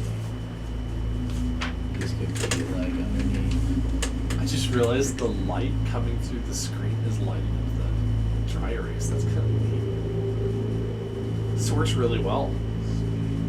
Yeah, I like it. So what if we had 2 right there instead? Because that way we can have people on the ground as well if it goes down. And then we still have 50 people up on rocks. So each one would be here, and then we would be somewhere, I don't know, probably in each. I'd probably put us back here somewhere to cut off because we want to make sure that we are. So we'll be back here. We want to make sure that if he gets out and stuff, he has no means of escape. I want Smeargoff up here. Smeargoff can be hell. He can be way the hell back somewhere and hit him. That's true. Just be as long as he has clear. He's got his clear line quad of shot. sight. Pew, pew, pew. So what about something like this? That would actually probably be best to keep him out of trouble. I don't know what your plan is. If you plan on shooting from afar, if you plan on booming in. I'm booming in, and I'm gonna be with this group right here. I will stay. I'll probably stay. Probably in an area in which I am concealed. You and Bomb are spellcasting duty, basically. I'm spellcasting duty, but yeah. I'm gonna wait until he gets in here, and then I might just go right on in. Yeah. So spears One another. are simple melee range. You can throw them at a range of 20 to 60 feet, and they're versatile. So they're die 8 when thrown. Spears are? Yep, die 6 when used as a melee weapon. Die 8 if they are thrown. I want to say we keep the satyrs like back here too with you guys. The satyrs Like need to be with- back because yeah. they're going to be spell casting. They're going to be. I was thinking we'd have like 3 of them. Okay. I feel like they're a lot smaller of a group and decently. The satyrs are going to be the ones in which I. Keep prepping. I'm going to make some tokens real quick. The satyrs are the ones that they don't like to be engaged in battle, but at the same time they can be there as support, to heal, to bless, to. Yeah. And I want To them to keep have us a alive. clear exit, like. Because I'm not going to heal unless last resort. We know that the Kenku are gonna just fight, so. But I don't mean- want to waste too much of them as modern. No, I don't either. Because but we need to make sure that we're getting in there and beating your ass, because then they'll be with us till And- the end.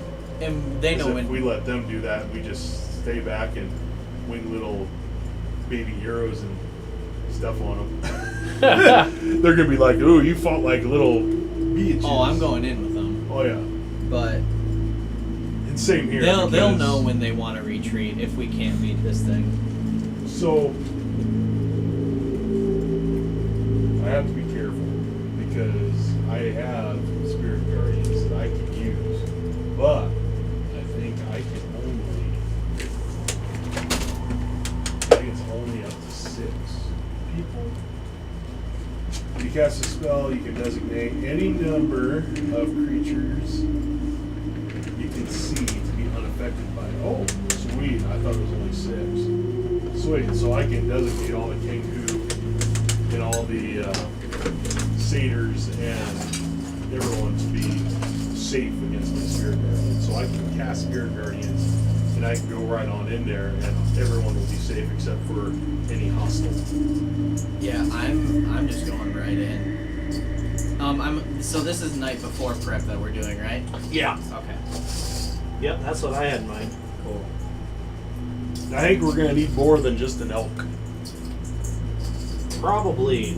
I don't think one little elk is going to get the job done. I think we're gonna need. Rocco would ask what you propose then for bait.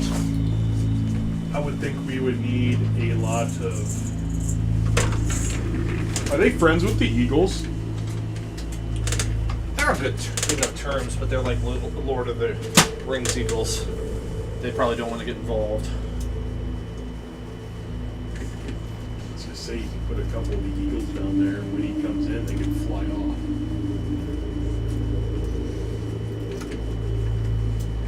Because you want like some kind of a big sacrifice, you know, like if we're gonna do elk, I think we should have a few elk or something like that, because this thing is 25 foot tall. One little elk is not gonna make this what I'm gonna call a flesh golem. It's not gonna make him go out of his way for, you know what I'm saying? I mean, he bypassed us. I mean, we were hidden, but he bypassed us, and we were 4 people. 2 minutes, and I have a single-sided satyr. I can't make it double-sided that quick. Oh, nice. Single-sided satyr. That's cool. So, Boom. So that's how quickly I can make these now. I've done it so many times. That's super cool. It's so useful. I mean, I do like the 3D ones, but at least these ones are easier to tell. Oh, yeah. Like what's what. So, and we need to keep these things alive? We need to try. what, the enemy you're killing? Or are you talking about the bait? the bait. Oh. Is it attracted It's been to going flesh, after. or is it... It's been going after any flesh, and it smells of rotten flesh. So rotten flesh is probably okay. Maybe even desirable. Okay, so yeah, anything that is dead. Something dead. It seems to be acting like a carrion. Okay. We could try to just hunt some kind of game. That's what I'm thinking. I'm wondering See if what we could get within the night, or within that. Kenku what can did- get you all kinds of worm food if you want. Yeah. worm food. So by worm food, I'm going to suggest that they mean anything that decomposes. I would say we You don't can do that. Probably don't need too many. Probably just like 3 decent sized deer, 3 or 4, and then we'll gut them.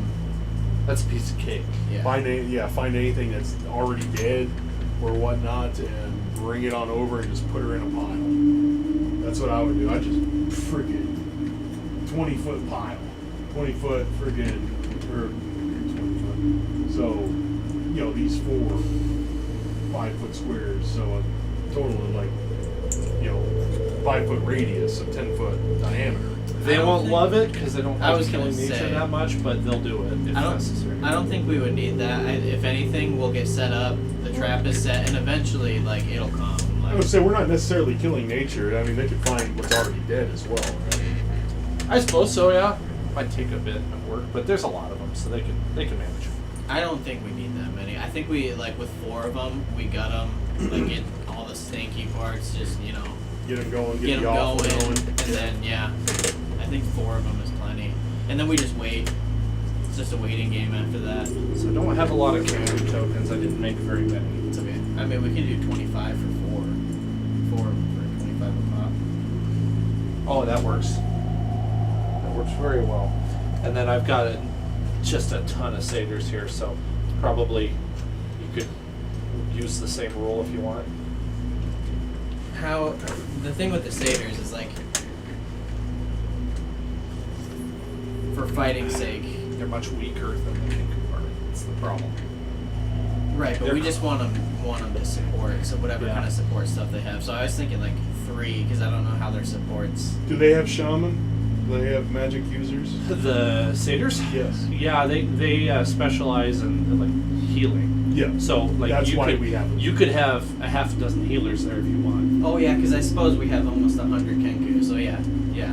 There you go. That's what I would say. You have 6 medics and you're good. Yep, I like that.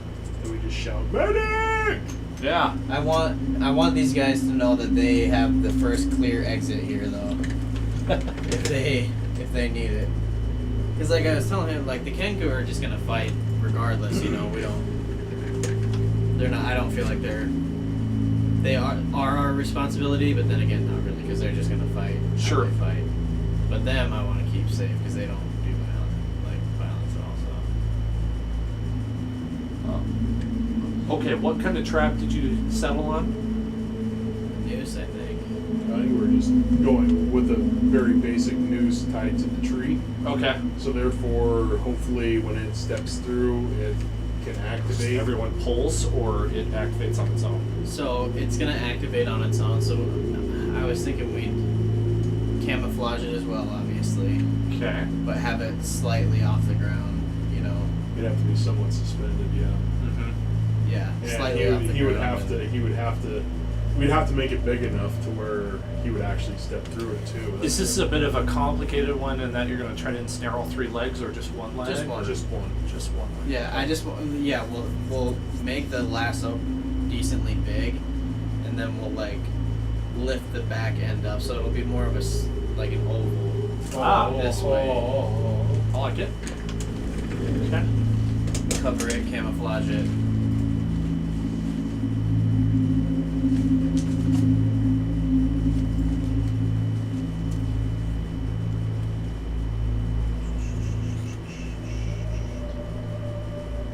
So, Where's the one I wanted? I don't know if I gave him a leaf yet. But when we go back to camp after that preparation, I'm gonna give him one. Before the battle. Oh, yes. He looks at it like, not sure what to do with this, but thank you. Yeah. I don't understand the significance of it, but I appreciate it. We are allies. We are in this together. This is mine. No, it is yours. Yes, a gift. Oh, warrior. Yeah, there you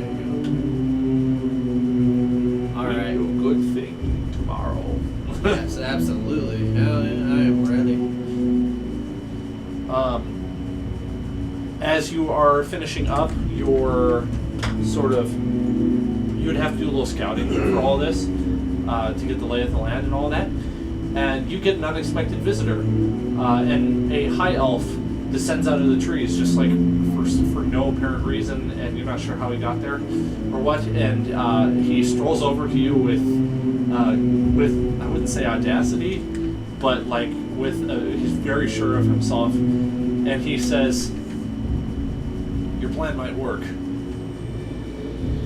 Oh yes, we took a long time hashing it out, so I think it will work too. What motivates you to defend the forest that does not belong to you? Well, all these people in here, I mean, and this evil does not belong. That is clear as day, so I don't want it here any more than you do. It needs to be removed. Where there's evil, good rises up. And you can see this is a fair and almost noble-looking elf. He's not a royal. He's definitely like a scout of that sort. And he says, "We'll be watching," and then he leaves. Thanks for your help. Have you found one yet? Oh, you already left. Yeah, right. Okay, don't worry, we'll find. All right. I think we're as prepared. Is that what we named the heir? I can't remember. Yeah. Well, I'm gonna have to fix the name I have in my lore because I forgot that was his name. That's how I remembered Bomb Tomadil. She have it right here on the back. That's funny. So, prestidigitation. Yeah. Ah, never mind. It's Range not 10 as feet. it's not a super powerful spell, but you could do something with it. How long is the duration? Or if you could just Duration is up to an hour. Range Okay. is 10 feet. That's Does that all I mean- need. Does that mean that he has to be within 10 feet to cast, and then No. he can move outside 10 feet? Yeah, you could do that. That's how it's always. I've never seen anybody hold to you need to be within 10 feet of it because it's not a concentration spell. So he can instantaneously clean or soil an object no larger than. That's what foot. Bomb's going to go over and add to the stench of it. Yeah. Yeah, and and then he can add to the stench, Yeah. or he can make things. Yeah. So that's why I was looking. So I was like, what does my thaumaturgy do, and then what does his prestidigitation do that's different? I'm not sure. I was going to use minor illusion as well after that, but I'm not even sure what I would do with it other than maybe add the look of wriggling worms in there or something like that. You know, like let's make add it irresistible. Make it, yeah. It's just like this is exactly what the creature wants, or thing. It's a thing. It's not. You don't really know what it is yet. His thaumaturgy does all kinds of different stuff as well, but it doesn't do something like that. For the density of the forest where you are, I'm going to say light's not a huge issue for attracting this thing, especially since it creates its own darkness, so you can do it at any time of the day, rather not at night, because then you can't see. Are you close enough there, Doothmare? Like, if he does get snared, to be able to help, like, right away? Or would you have to move? Oh, I'm gonna move, but I can help right away. Okay. All my spells they'll be well within my range. Sweet. They'll be within my range of spells. Like my guiding bolts are 120 feet. I mean, my inflict wounds is touch, but I'm probably not going to inflict wounds because it's going to be necrotic, and I don't know if necrotic will heal. Guiding bolts. I have guiding bolts. I can do it at 120 feet. I have the daylight spell is at. Dispel. Your dispel too. Yeah, my dispels daylights.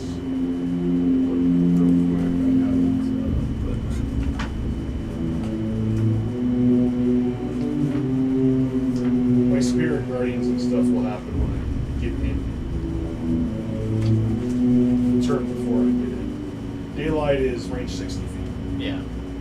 10, 15, 20, 25, 30, 35, 40, 45, 50, 55, 60. Nice. Yeah. So it's within my range, and that I want to head up the healers. Yeah. Yeah. I like it. I think we're I need ready. to protect the healers. I need to.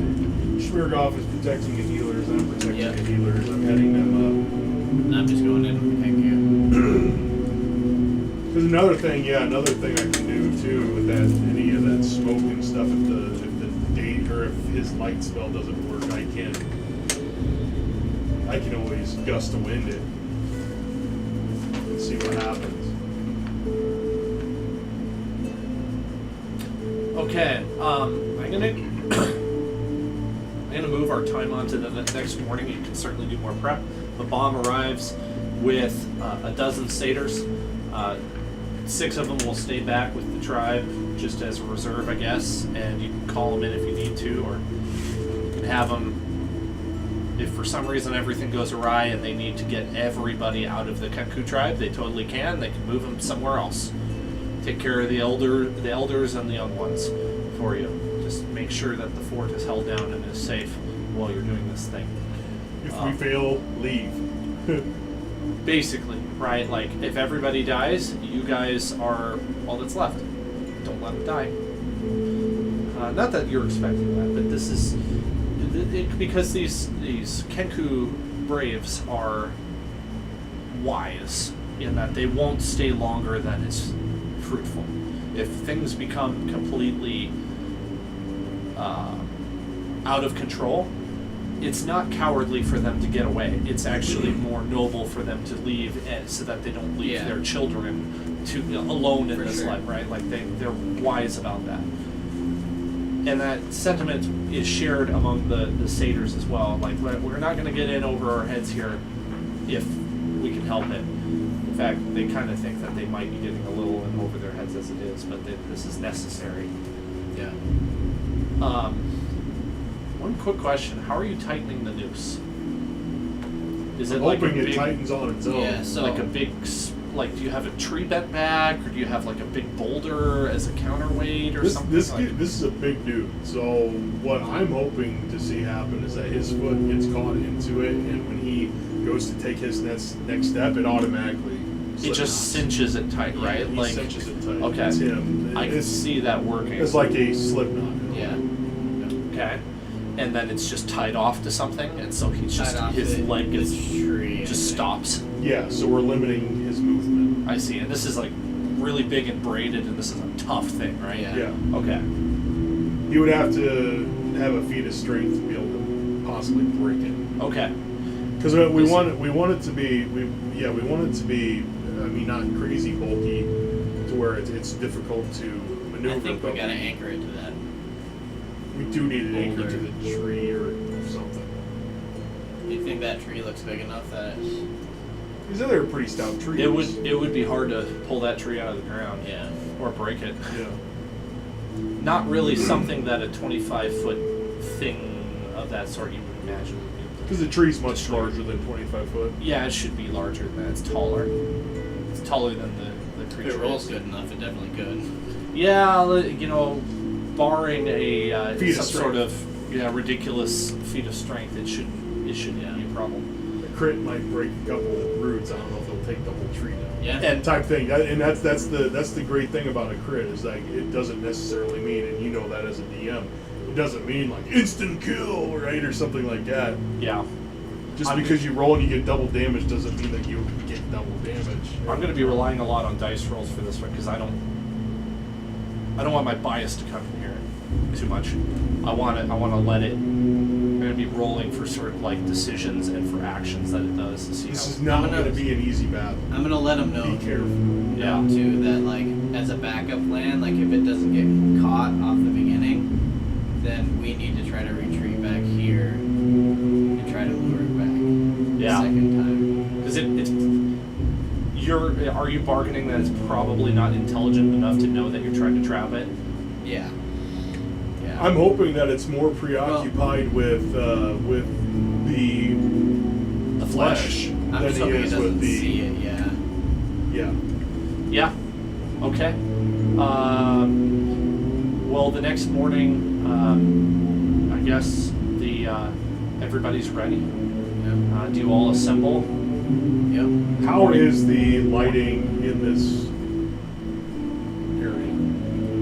There's a pretty decent amount of sunlight. You can see what you're doing very well. Does So how if we take time to hide? Uh-huh. If we make an effort more than just dice roll, I'm hiding. well, You know, yeah, we're gonna have camo netting, and I'm wanting to like mask our scents, like Yeah, with mud and stuff, and pretty much. We want to make sure that we're taking our time to be able to make ourselves hidden. Yeah. Because we want this flesh golem to be so preoccupied on whatever he's smelling and all that other crap. Which is why I'm hoping the prestidigitation works very well with, the smell. That way it's more attracted to that and doesn't even think about we'll see. us. Okay. Prestidigitation, is that a cantrip? Yeah. Can it be cast multiple times? I think so. Thaumaturgy? I think so.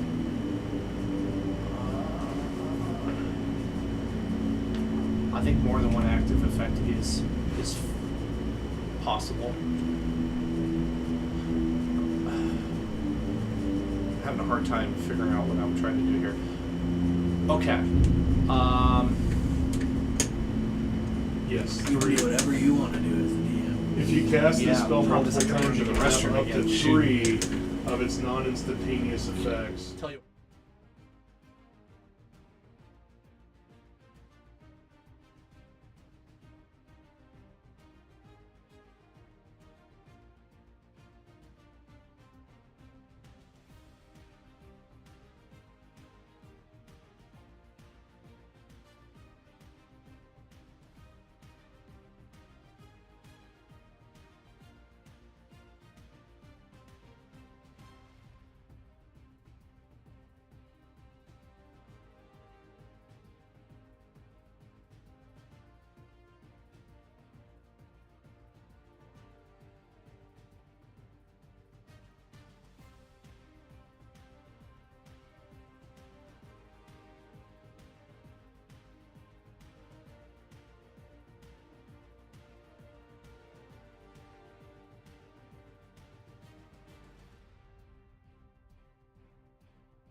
I hit the guy that you're attacking, plus you get to hit the guy that you're attacking with.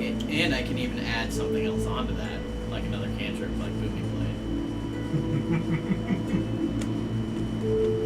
That could be fun. Yeah. Because I do nothing but lightning. We'll see.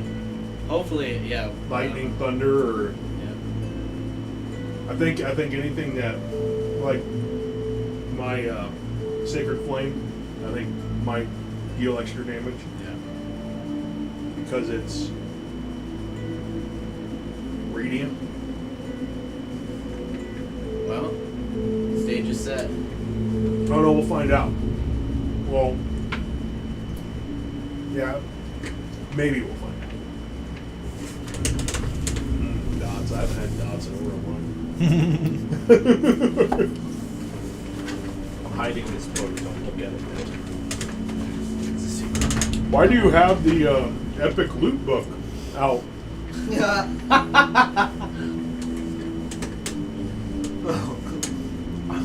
Oh, I love dots.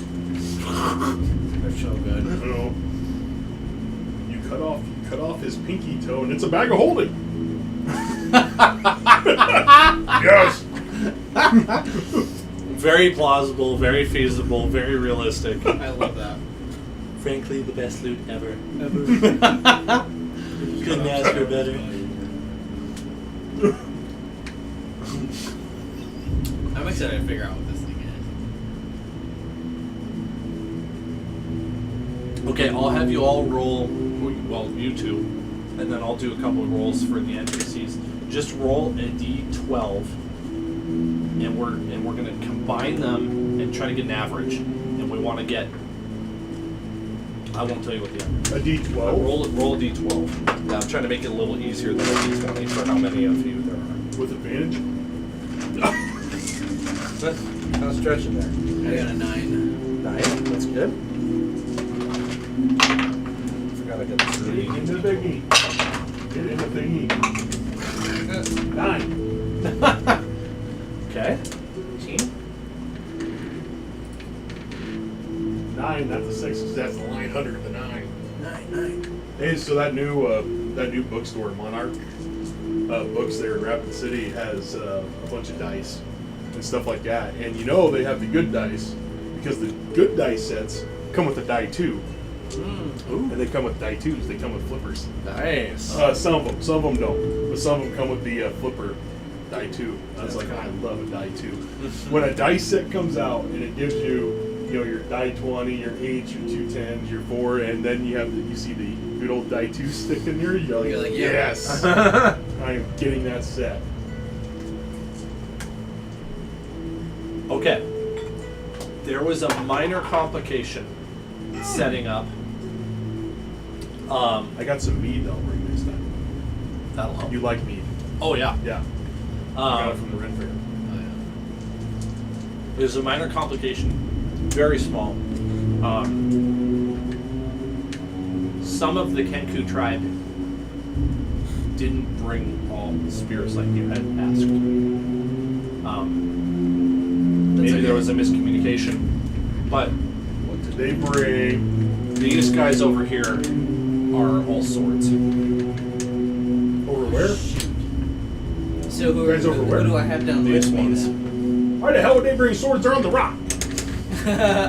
That was the minor That snag. was the miscommunication. Well, then So I rolled a who 12. do I have? What do I have with me? You have spear bearers with you. The rest of them have spears. Spear's fine. I mean, I can deal with spears on the ground. Them, I mean, they're just gonna have to try to come down the Hey, hill. dumbasses. Go up there because they're morons and they tell them to come down here. And they realize, oh yeah, that's a good idea. We'll do that. So swap. So now you got sword bearers. Perfect.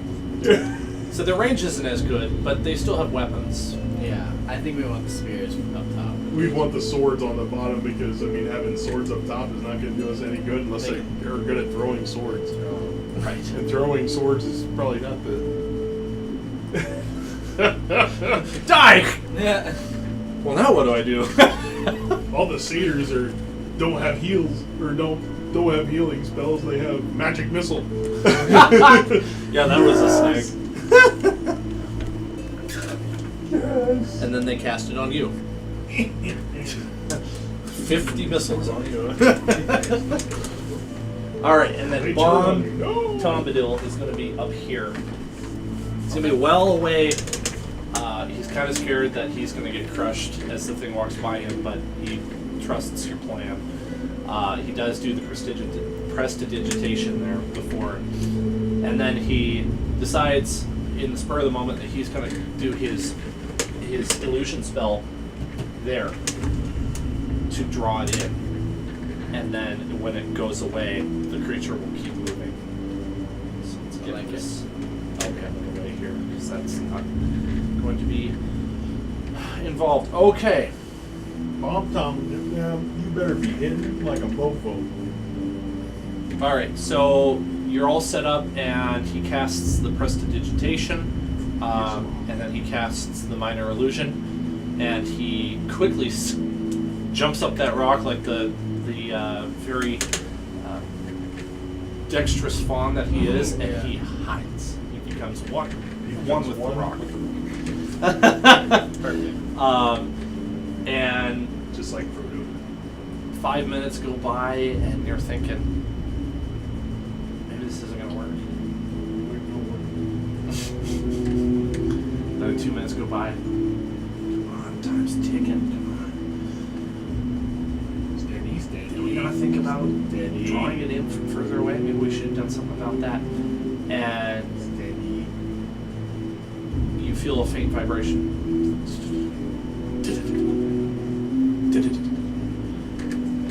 And it seems to be in that sort of pattern of 3 steps, then a pause, then another 3 steps. Hush, everybody, it's coming. And it's right as his illusion spell is about to drop that the darkness starts to fill the area. This darkness is wide. It's very wide. You're going to probably have a hard time telling once it's in the snare. Do not fire until you see the light. When is Bomb casting light? When you are? Like you do it and then he does it? I will cast daylight first, and then he will cast light to try to kill Okay. this one. Okay. So he'll wait for your signal. He gets enveloped in darkness very quickly, and you all lose sight of him, and slowly the magical fog washes over you, and you don't feel any different. It doesn't feel like you're breathing anything in. It's definitely something illusory, not like actual smoke. But it really moves a lot like smoke. Yeah. Bomb has a hard time holding his fear in as the creature goes by. He's like quaking there. Like, oh, this is gonna be the day that Bomb dies. That's what's running through his head. But the creature passes over. You're the one that put yourself there. Damn it, Mom. He's being brave. Yeah. He's trying. And slowly but surely, it makes its way over and around the corner and towards the dead body. Its body's laid on the ground. Now it picks up its pace when it sees all that's there, and it starts moving a lot faster. So now I'm gonna make some rolls here and see. First, we're gonna do Because a we'll know if it does get caught, because it's going to thrash on that. right. Okay, disadvantage perceptions check. He does not see you.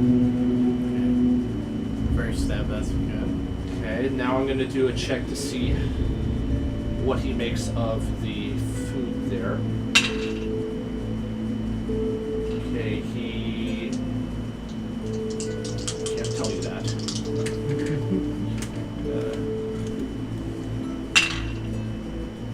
Okay. All right, he moves right up into position and is about to take a step right over the snare.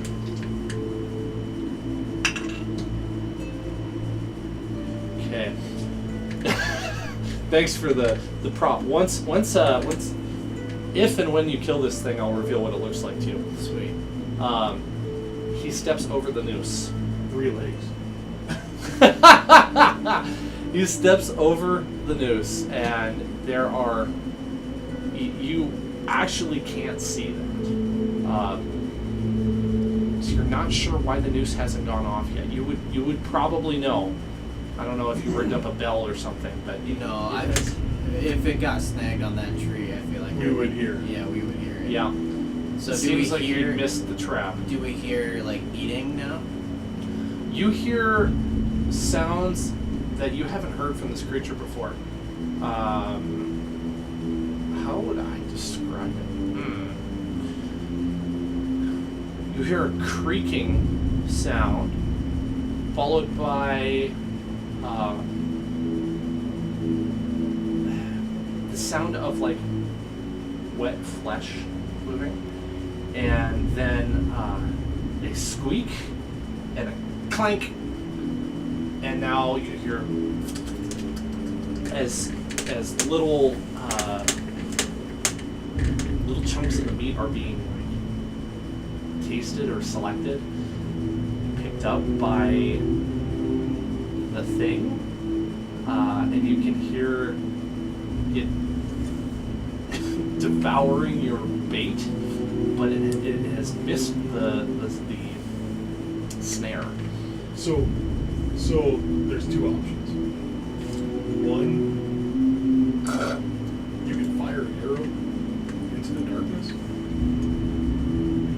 to see if it catches his attention, and then maybe he'll move back to see what's going on and possibly get snared, or he may miss entirely. Or I cast daylight right now, dispel his darkness if I can, and have everyone just start attacking. I told him as plan B, we kind of, if this happened, we go back here and we go for a second shot at the noose, because it'll see us when it comes back around. But we're gonna try to give it a second shot at the noose, and then if not, then you can hit it with the day spell and stuff, maybe. That's what I'm sort of wondering if, like, maybe you just fire an arrow at it and stuff because you're hidden right now. If you fire an arrow at it, it might catch his attention. He may turn around and start going this way, like, what the hell? And maybe they can stay hidden. If anything, you can just phase out or something. Yeah. I mean, I don't want you to use a phase if possible, but at the same time, you're the pawn there. Well, I can dash as well. I can get Yeah. far away if I need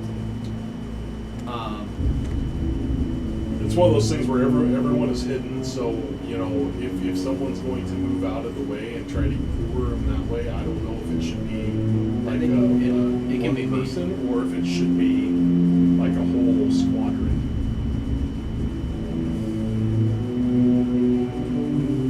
And should I cast daylight? Well, I mean, as soon as I cast it, people are going to attack. Not yet. They'll be I'm roll for gonna- initiative. I'm gonna shoot it with an arrow and try to run back this way if possible. Okay. We could have Smirgoff do that. We could have Smirgoff do that. Oh yeah, that's true. Okay, it's going to be a disadvantage for not being able to see your target, but you do know the general area, which helps. That makes sense. Yeah. Oh, Smirgoff. Well, okay, what's his attack? He has like plus 9. Okay, and oh man. Okay, well, we're not really exactly going for kill the thing. We're just trying to We just want to attract draw its attention. Yeah. Okay, you hear the tink as it strikes something hard. Team. Yep. Team. Okay. And now you hear a as it turns and it pulls tight. Pass it And inside. then it moves its leg, and you hear a as the tree shakes. All the leaves on the tree shake. Go ahead. What was it again you're making? Did you say insight? Yeah. I'm trying to figure out what I want to. Oh, you better make it quick because you're about to get into battle.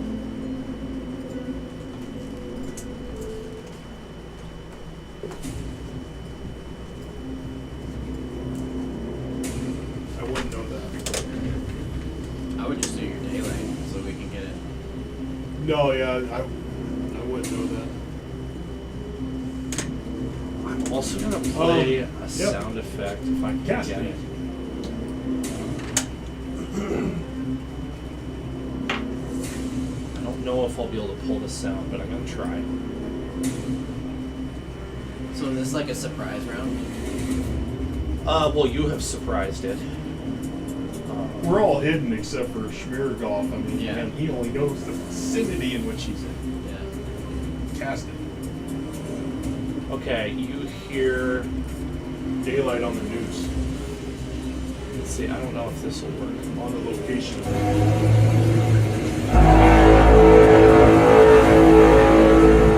Biomechanical nightmare. Clockwork Beast. And that sound There's gonna echoes be a- out once, and you know the battle started. The gig is up. It's had its leg trapped, and so now it's. If this is what I think it is, there's gonna be a lot of freaking mobs coming at us. So get ready. That's just meta knowledge. Casting daylight about 15 feet up above the news. Okay. And that dispels magical darkness. This sphere is a bright light and sheds dim light for an additional 60 feet. It's a 60-foot radius sphere of light spreading out from a point that I choose within range. If you choose a point on an object you are holding or one that isn't being worn or carried, the light from the object moves with it, completely covering the affected object with the opaque object, such as the bowl, helm, blocks the light, so on and so forth. If any of the spell's area overlaps with the area of darkness created by spell of level 3 or lower, the spell is created, or the spell that created the darkness is dispelled. Bomb at the same time grabs a rock, casts light, and then throws it right at the creature. And he, let me roll to see how well he does. Okay, he gets it in the vicinity. The light falls right here.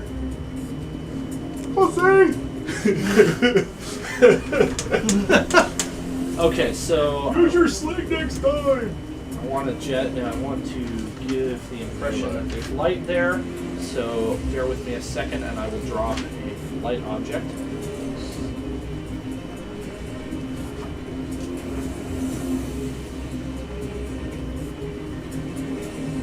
Right there, and then his light does 20 feet and 20 feet. Okay. So I want to put a aura around this. Okay, do you see that? No, it's so verbal. Why is it not showing? So verbal and somatic. So I did my little and let there be light. There we go. And Dude Mirror creates light. And then the light spell comes in and starts lighting everything up underneath as well. Go ahead and pull back that token, and then I'll give you. This? Yeah, I'm gonna first show it to you digitally, so you get an idea, because the color really helps in understanding what it is you're looking at.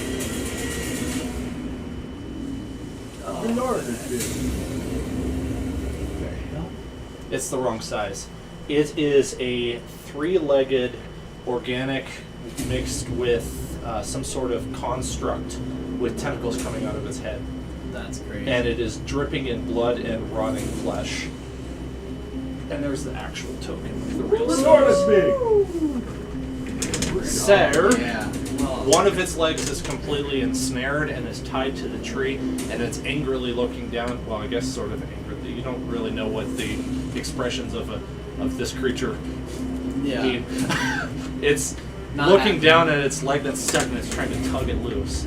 But it's been ensnared above like a knuckle, basically, so the rope can't pull over it because it's too tight. And so this rope's either going to break, where the tree's going to break, or this tripod thing is going to lose its balance or something else. At this point, I'm probably going to accidentally reveal its name, so I'll just say it. I'm calling it the Tripodias. Tripodias. The clockwork Squidward. Tripodias. Tripodias is probably better.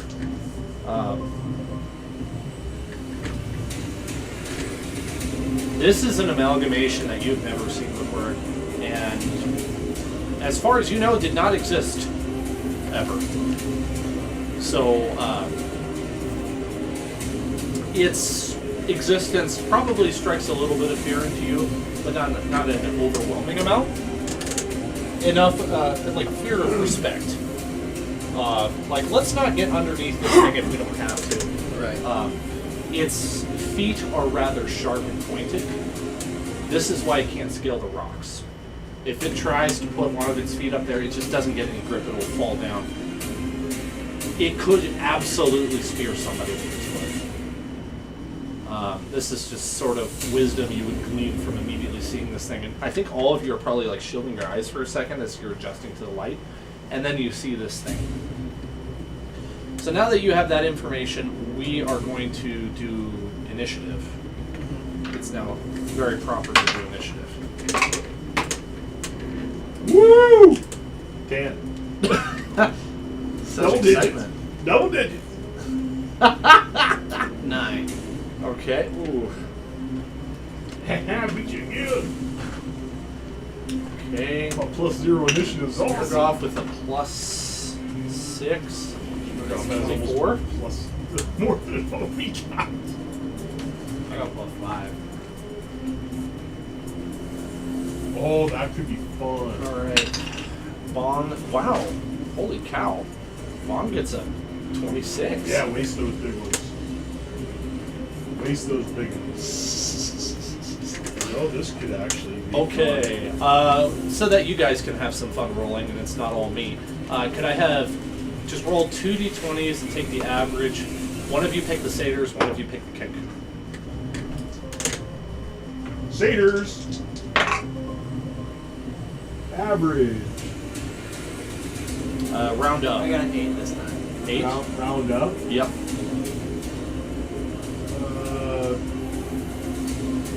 20. Hold on. Did I get a plus? No. So that's 29, 30, 15? 4, Oh, 17. 17 for the satyrs. 19. Very nice. Okay, that's a good result. Now, I'm going to roll for the Tripodias. He gets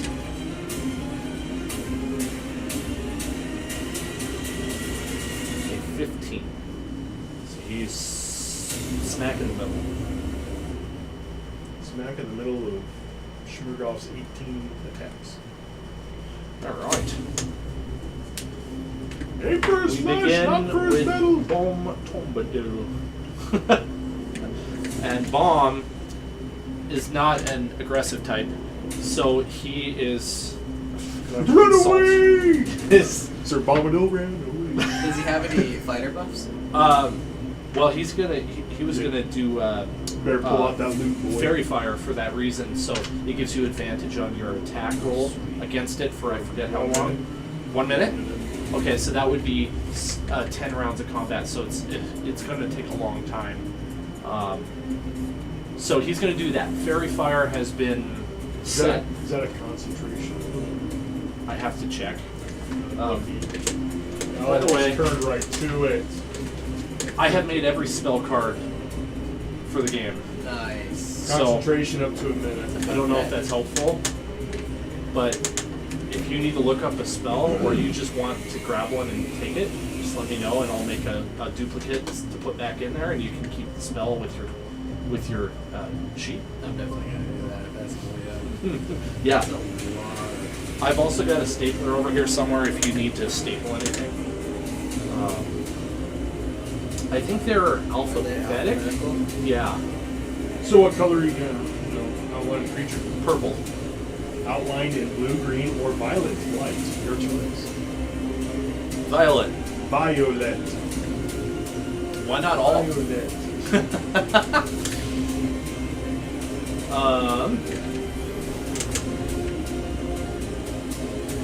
That's what Bomb does, and then he passes on to Smirgoff. Okay. Also, everyone else that's within a 20-foot radius of him needs to do a dexterity saving throw, or they're going to be engulfed in the same light. I didn't think that through, did I? 20-foot cube within range. So, I mean, this guy's pretty big. I mean, if it's cast here. Yeah, we're going to cast it off of the creature so that it only hits it. And nobody else has to do that. Yeah, it only hits. So try Podias. Yeah, so Tripodias concentration is 1 the- minute, so you won't be able to cast anything else. Okay. As long as you keep concentration on It lets out that sound one more time. Sounds awesome.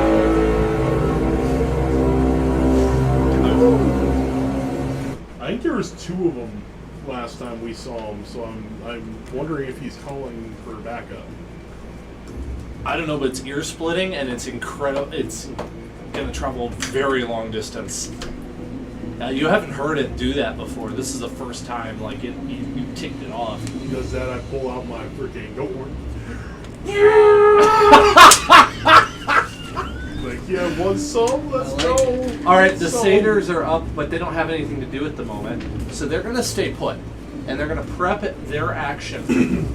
If anybody goes down, go in and get him back up. And I'm just gonna kind of freestyle with your groups of satyrs and Kenku because I'm not bothered. I'm not gonna do 50 rolls. Yeah. That's ridiculous. They have the red cross, so they know he knows do not shoot them. It's just dirty. It's a war crime. War crime, dirty pool. Yep. Do not shoot the medics. Yeah, he listens to ethics. They do not have weapons. The Tripodias is going to attempt to make a step forward, and I'm going to have to do an athletics check at disadvantage. What? So we were all hidden. Are we still technically hidden? Except for the people that either shot or cast something. Well, I'll find out here. So it tried to free its leg, and it was unsuccessful. And then it's going to do a perception check, and it can't see any of you. Because the light is so blinding. Yeah. Well, I mean, try to put yourself in its legs. Yeah. True. It's never Just been in live this in- much light yeah. before. It doesn't have shoes, so you gotta go put Let itself me in its light. legs. And I do Okay. not have to keep concentration. That's not all it does. This thing has additional action economy that you guys don't have. First of all, anybody within 20 feet needs to make a Constitution saving throw. So that's going to include 5 Kenku and 1 Terran. Number 2, this one, and the R. The leader. These 2 are safe. Constitution. So that comes to 10 Kenku and Terran. 50. These are. Oh, 50 of them. 50 Kenku. Oh, and yikes. Terran. Yeah. I forgot that was 50. I kept thinking it was 5. No, they're 25. 25 apiece. But times 2. Oh, yeah. Yeah. What'd you get? Yeah, 13. Oh, boy. Not good. You're going to take 14 necrotic damage. Oh, you know necrotic. All right. But you can't absorb necrotic.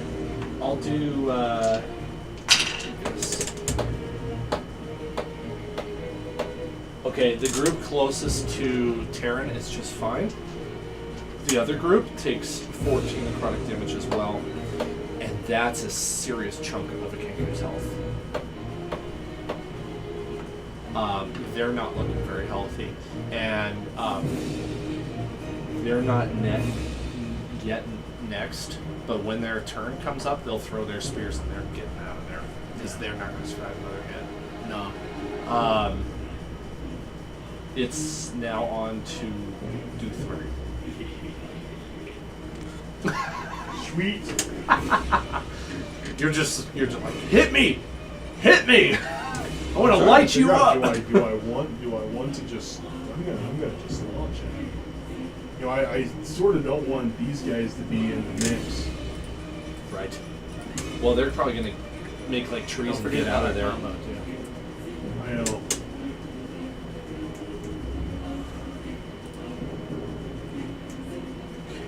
Six. Do you think the Kenku can get to the healers on their next turn?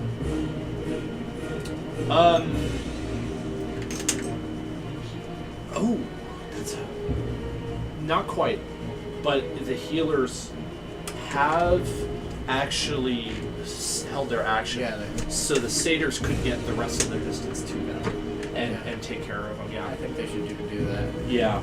I'm trying to set up the advanced roller here to roll 50d6.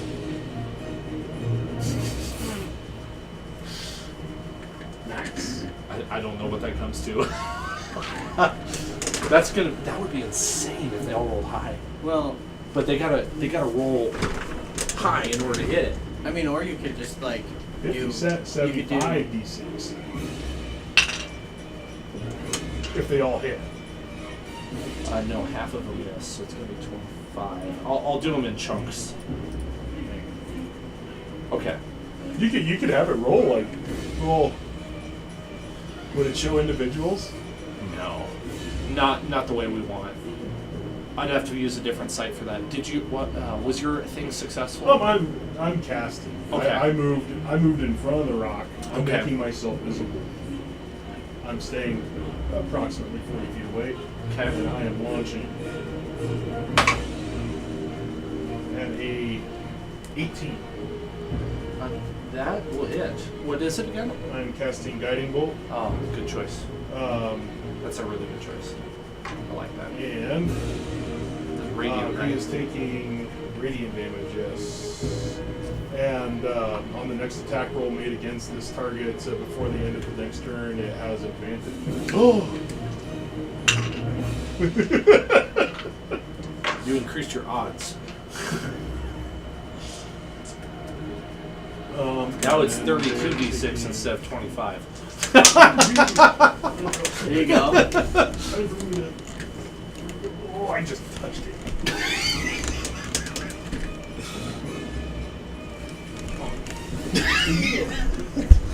Wait, could die too.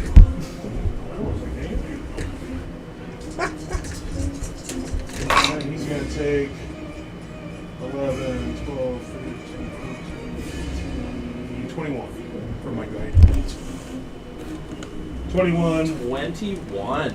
Wow. 21 radiant. I like that. Move!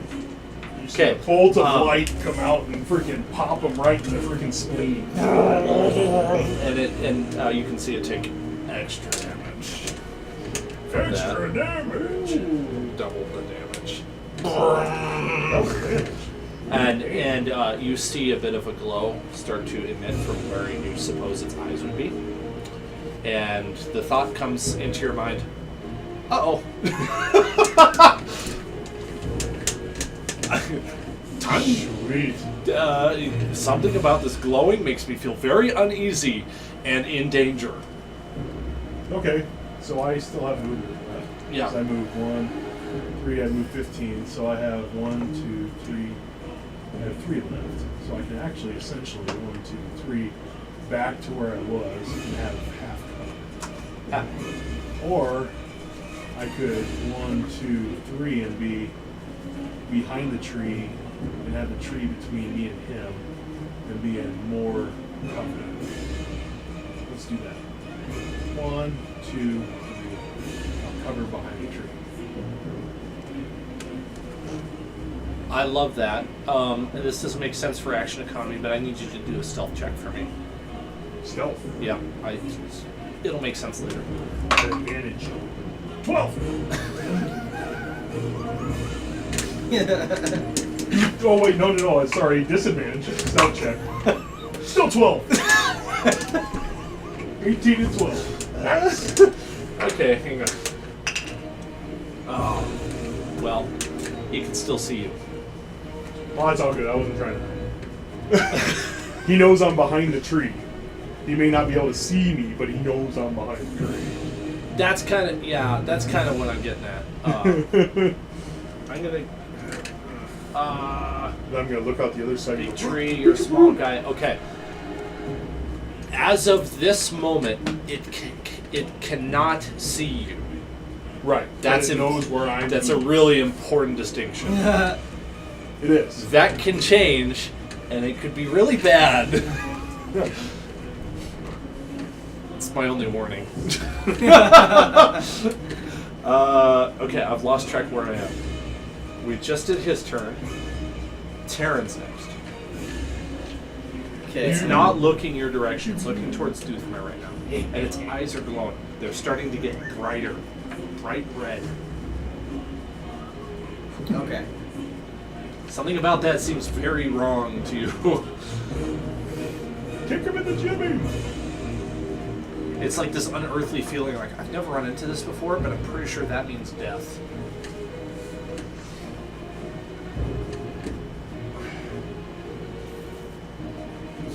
Poor tree.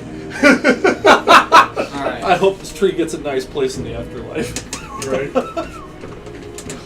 Well, I am going to face step in. Nice. Now, remember, we got flanking rules. It's looking towards Doothmer. Wait Yep, a second. What's up? Who was the next attack? It after you, Yes. Terran.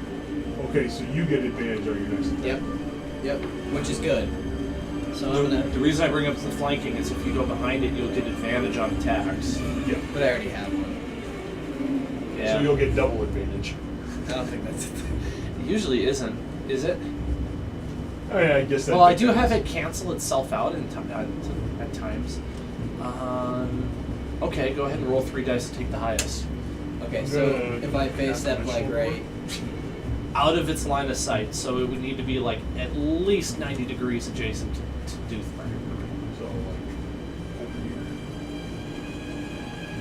There's a rock there. You can go onto the rock and freaking slap. Oh, I couldn't see it from that angle. You just gotta slap him a little higher up. How much range do you have with it? Because you can go to the other side. You go I over know, here. but I need to give myself a good exit. I see what you're saying. Well, you know what? You already have advantage. Don't feel pressure. No, I'm just gonna letting you know. face that one right next to it. So it's automatically taking 3 fire. And then I'm going to use shocking grass.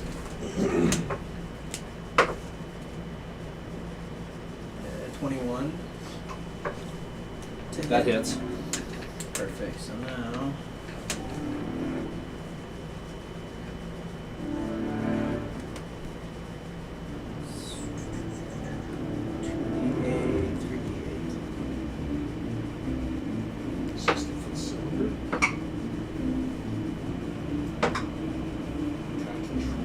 So it's going to take 12 lightning damage.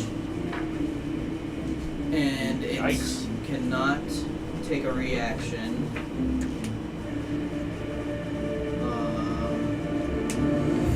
Can't take a reaction until start of its next turn. So I'm going to take one more swing at it with my offhand. That's not going to hit. It's like 8. And then I'm going to use my movement speed to get away. Are they 5 or 10 foot? 5. I really think I made this token a little too small. Probably should be a little bit bigger than that. Okay.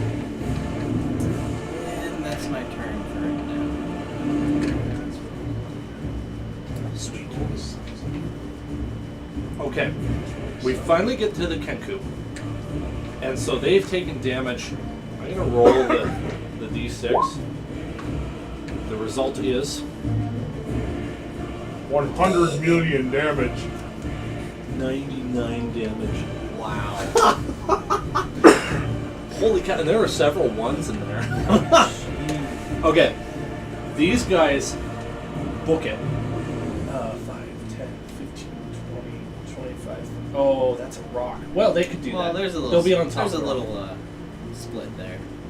Okay, we'll move them down here. These satyrs, unbeknownst to you, can jump from a really long height. You know, they don't get hurt from fall damage the same way. They've got have much higher tolerance for it. 5, 10, 45, 50, 55. That guy goes up with 2 others, and they start working on healing some of those Kenku. It's going to take some time.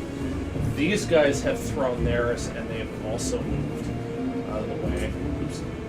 They die. I like it. Okay, so they're being tended to right now, and you have... I need to roll for the other that are attacking. Oh man, they rolled terribly about the other group. Okay, they rolled okay. So I'm gonna go with 24 of them hit, and only like 5 of them. Okay, so we'll go with the. Oh, that's still 31. Okay.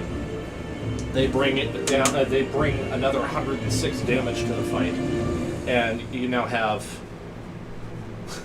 63 spears sticking out of the thing. Did it sound like metal? Yeah, a lot of them hit metal. I had double advantage for that too, because chopping grass gives you advantage on anything that has metal. Oh, That's funny. That's why I'm thinking, you know, when I heard metal, it's like lightning damage is going to be huge here. it looks like metal covered in flesh, which is disgusting. Like this is a creation of some sort. It's not natural. Yeah. Okay.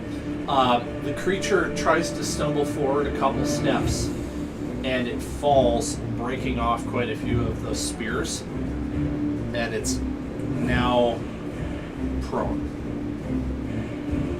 It's not dead, but it's prone. I'm going to move on to Bomb's turn. Bomb has decided that he's not really needed at this point, so he's going to hold his turn and maybe do something if the need arises. Smeared Off is next, and he would put 4 more in it. Oh, he would do, yeah. He would. Definitely would. He's got Fairy Fire, so he's got advantage. And he's going to need that. Oh my goodness!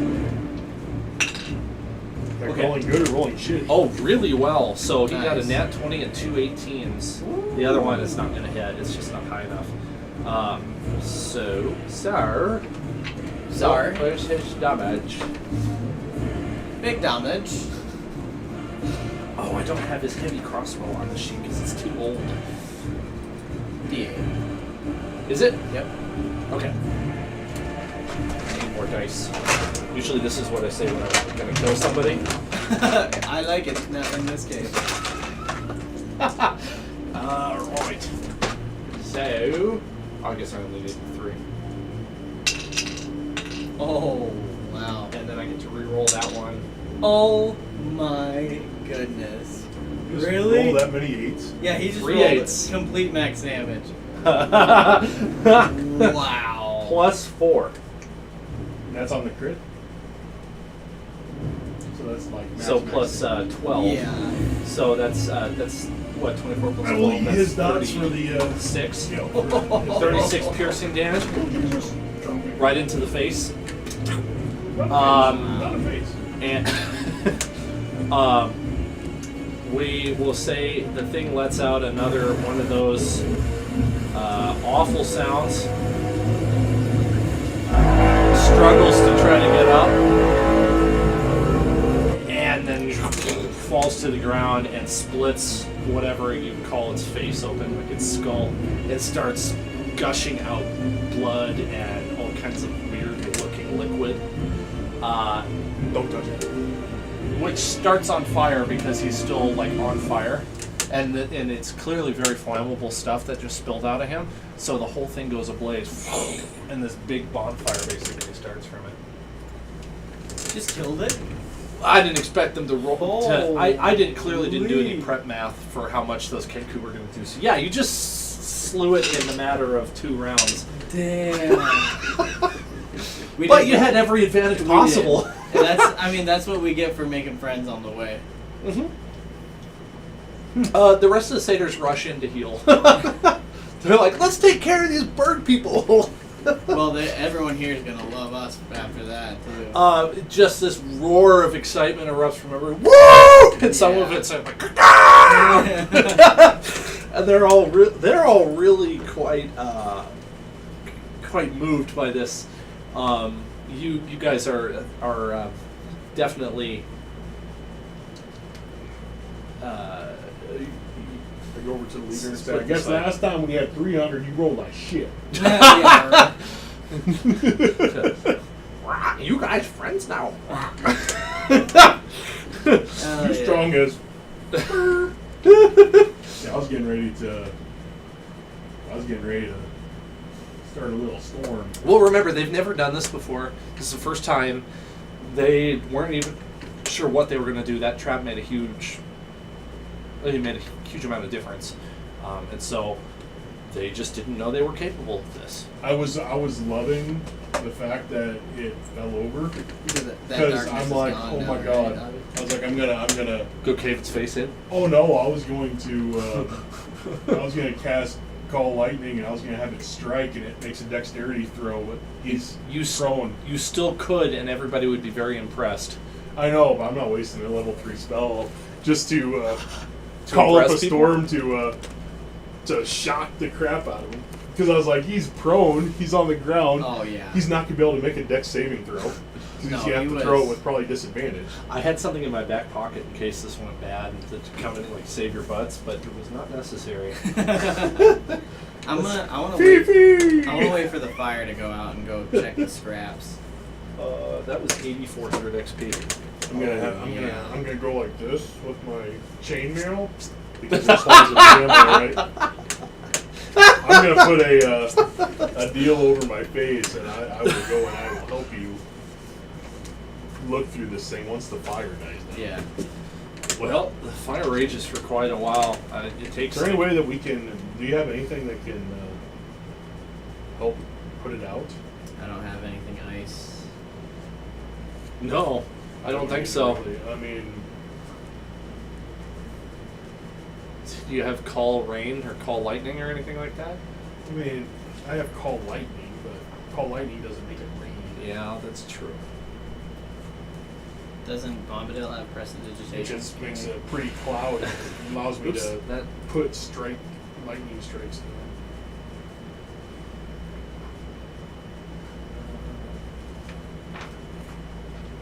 You know what I was thinking about doing? Because you're talking about how his 3 legs were and stuff like that they came to they're like tentacles in a way. So what I was actually going to do is I was going to cast Sleet Storm. If that didn't work, I was going to cast Sleet Storm and I was going to put a sheet of ice on the ground. Well, that could help. Stuff like Oh, that would have been amazing. Yeah, that would have been crazy cool. Then they would have been like, they would have fell over and stuff like that, and then it would have been on. I'll just clue you into the fact that I have way more of these planned for a bigger battle. So don't worry, you'll get to do the cool stuff then. We just got lucky to have all this help. That would have been a lot harder. Just the If it three was of you, I just don't the think three you of us? could have done it. I think we could have, as long as we had him trapped. Yeah. If we have him trapped, I think we had a chance. Yeah. Because Schmiergoff can do a butt ton of damage.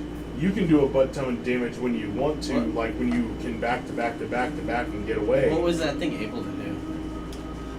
It had multi-attack with 3 attacks that would have leveled the playing field. I mean, it didn't, because it couldn't see you, it couldn't kill you. And the reason I specified that it couldn't see you was that if it could see you, there was, if you rolled high enough on your dex saving throw, you wouldn't have died in one shot. It was capable of Luckily, I have plus 0 dex. It was capable of doing maybe enough damage to remove death saves as an option. Wow. So I was That has to be. 1.5. That's I almost like think. power word kill. Maybe it's 2 times damage of your health. Yeah. So I mean, it'd have to hit Okay, me so for it wouldn't have 130. been. It could have in 2 turns done that to Yeah, you. I was gonna say it would have had to hit me for 130 in one hit. That is crazy. So because of how you had the setup, it turned into a glass cannon. It didn't last very long. I guess 1v1, you would need an active god to kill that thing. Yeah. 1v1, yeah. We're lucky that we were in the area in which we were. If we were in open playing field, we'd be in trouble. That's not to mention, I also did have a plan to bring in minions if the battle went longer, but it didn't go long enough for it to call the minions in. So I was a little worried.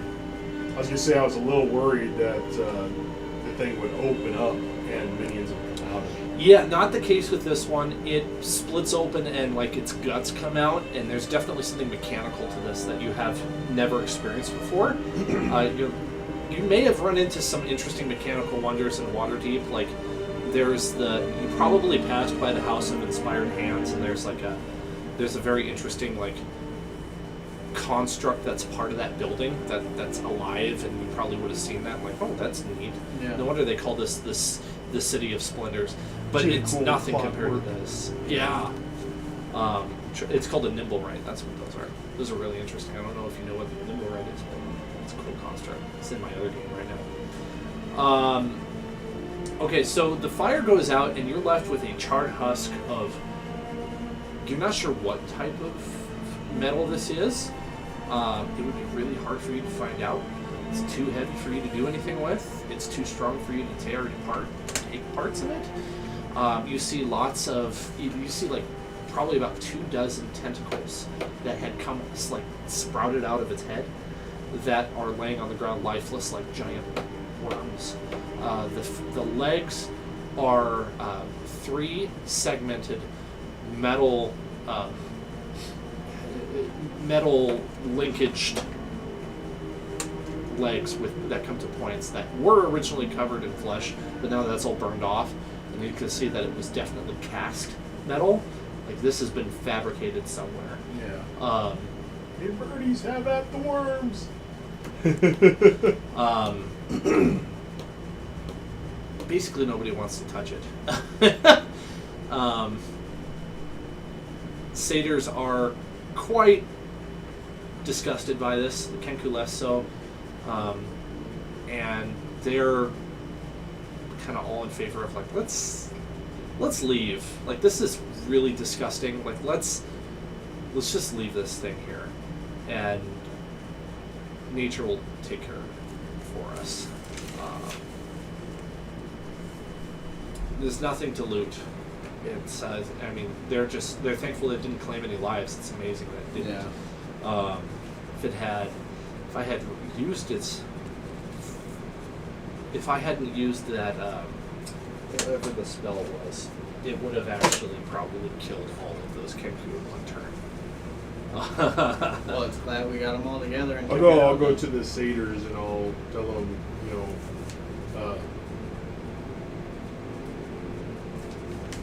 with the luck from Tamora, we are all safe. Thank you. Zeus be with you. They return the thanks, and they say, well, thank you for your brave fighting. This is something that's alien to us. We don't know what it is, and we're very poor fighters, and so we wouldn't have been able to survive. So we thank you for chance. Hell yeah, good fortune. Yeah, the elves will certainly speak highly of you now. You will be in their favor, and once you get back to the tribe's place, the satyrs are accompanying you. You see that there are 2 high elves standing there, awaiting your return, and behind them, you can see the concrete heroes. something that you have seen before a long time ago. The exact same thing that you fought one day when you were headed up to Baldur's Gate. 2 green wyverns on the ground behind these 2 elves, sitting there patiently, not responding, not doing anything. And the elves walk up to you and they say, had that fight gone on a little longer, we would have been to your aid. It's good to know. Thank you. Right. Well, they didn't I want to was- interrupt your plans too badly. I so hope that he's like, yeah, this guy is standing back here, and it's the dude that's looking for his woman. But no, What is he talking about? The dude looking for his woman? Are you talking about that Levi, the foolish prince? I'm just waiting for him to show back up and be like some like king of the high elves or something. Been watching you this whole time. Like, Been testing you. Like a celestial. No. Oh, cool. Yeah. But what does happen is they say we've been watching you at a distance for a while now. We are rangers. Not in the sense that Smirgroth is a ranger, more like we are the ones that patrol the woods. And there are a few of us at this moment as we are Are they speaking indisposed. Oh, they're speaking in common, so everyone can understand. But basically, what they're getting too in the Fighters Guild. Yeah, what they're getting across is like they didn't know who you were. They were feeling you out to see how you would react to things here in this forest. They're impressed with your respect for the nature and the land that is not yours, and they will take you on. They will fly you there now and bypass all of this. Before, they don't have very many wyverns, so this is kind of something that you should. This is an honor that's being given to you. And they'll take you back to the Aschen and they'll speak with the king. As long as I don't have to ride in their clothes.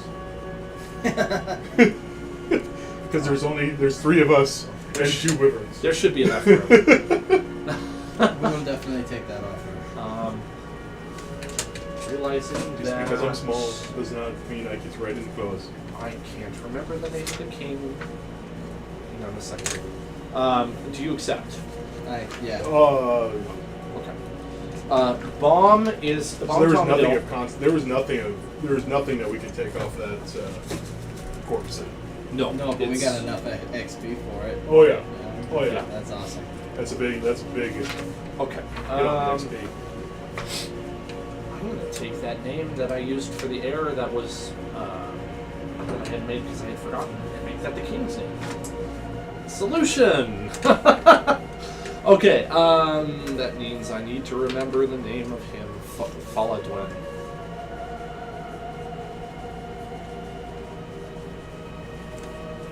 Okay. It is not a very long ride on the Wyvern's back to get the rest of the way to Mahilimnir. Mahilimnir is still a long ways off, though. It would have taken you probably weeks to get there. Is Tom with us? No, he says he'll meet you there on his own time, but he's not going to fly there. Okay. He's going to make his own jolly way up there, and he will see you eventually.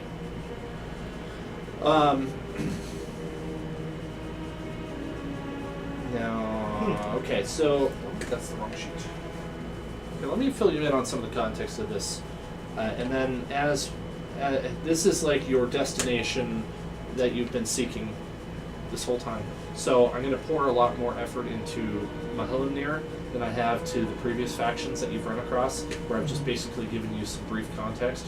I've put way more prep into this, and so I'm moving on to the sort of the meat of this side quest sort of thing that we've developed here. Nice. This is where most of the it will action kinda should make sense. happen. Up to this point, it was like wilderness travel up there and meeting allies that you're gonna use, like that you want to know for the future. Yeah. And they're all aware of each other's presence. Like the Kenku know of the satyrs, who know of the fawns, who know of the elves. You know, like these are all friendly factions towards one another. Yeah, they live harmoniously. You know, there's a couple little issues here and there, but nothing serious. There used to be a bunch of dwarves that lived in this place, hence the mine that you guys went into. They don't live there anymore. They are no longer alive. They'll probably Simple work reason. together a lot more now that they fought together and they all That will got keep their memory hurt and alive. They came and healed them. With my bracer. Yeah, Like, damn, we could. that battle sort of like erased any like little infighting that was between the factions, because they're probably like the Kenku and the elves don't see eye to eye on everything, but this is meaningful. Like this is we'll say that these elves are explaining this to you on the way there. This is the first time they've seen any sort of unison like this between more than one faction in the forest, and for it to be led by a group of strangers that just got here that don't know anything about the forest or who they're working with, that's quite impressive to them. It certainly quiets any fear that they would have that you would be irreverent and disrespectful of their lands, and so they're much more willing to work with you. In fact, they're not only are they not disposed to working with you, they want to work with you.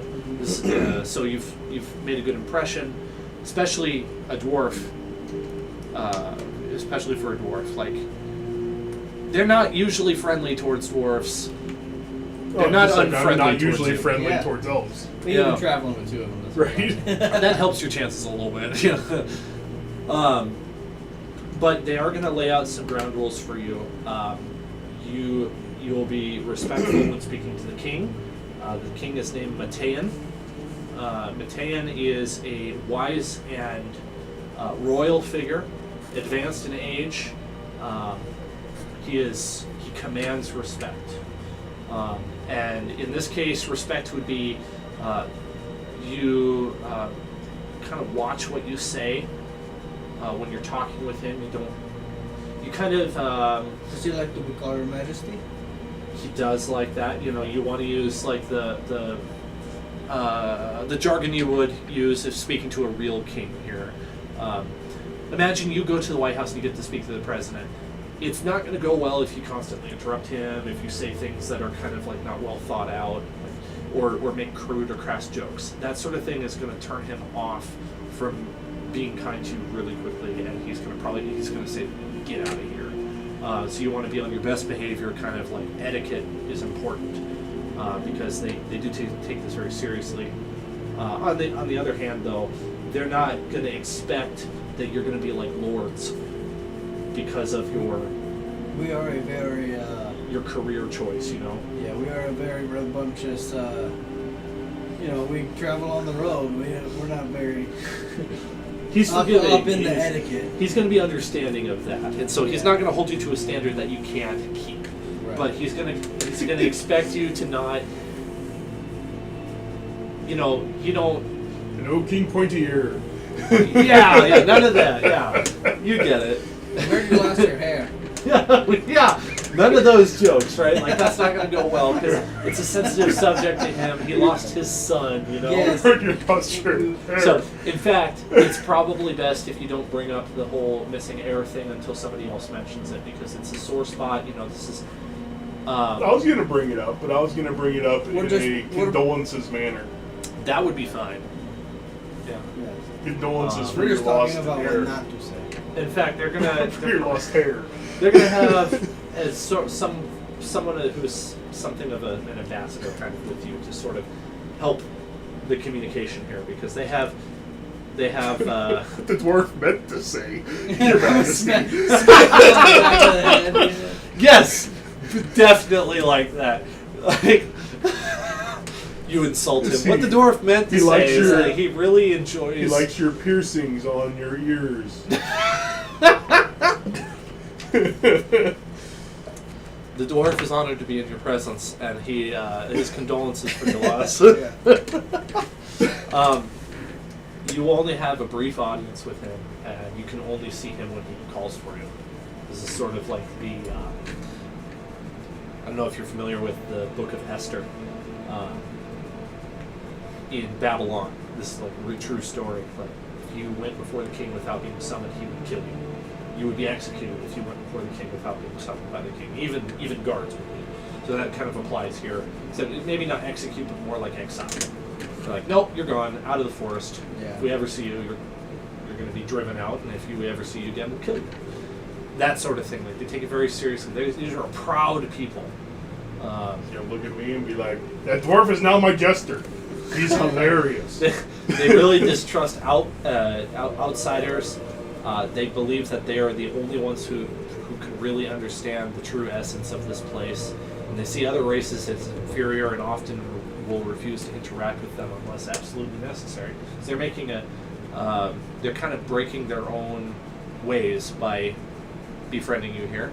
But they see it as worth it, so they're going to do it anyway. As you say, so they're from Spearfish. They worship the nature. They see that as very, very.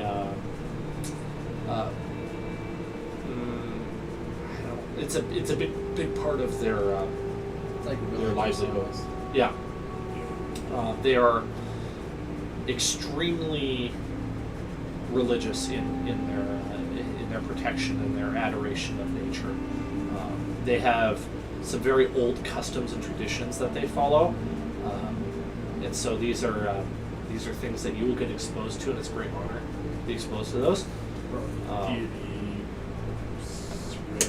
And this place where they live is actually not something that they've ever built themselves.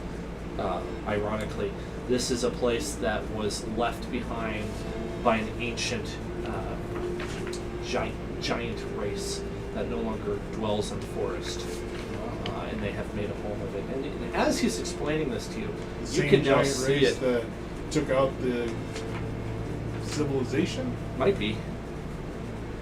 You see it now, kind of coming into view, and it is there are large, gigantic stone structures, humongous archways, some of which are kind of crumbling in a few spots and falling apart.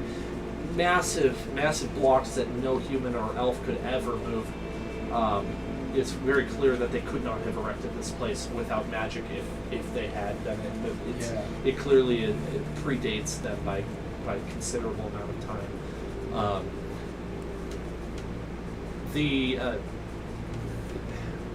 The wyverns land in kind of like relatively the center of this city, because it's very much like a city.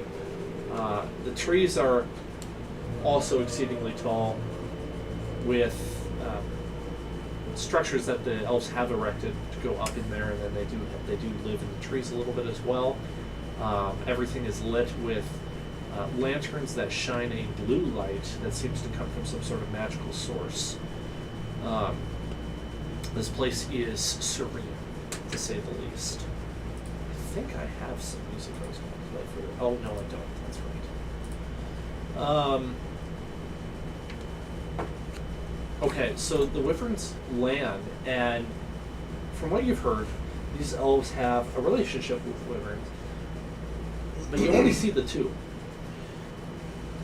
And they are not like hitched or anything like a horse would be, but this is clearly where they're supposed to be. And it seems quite strange that there would only be two. I'm not sure if that would prompt your characters to ask anything, but I want to point that out. Well, wasn't their heir the only one that could, like, really connect with the wyverns? Yeah.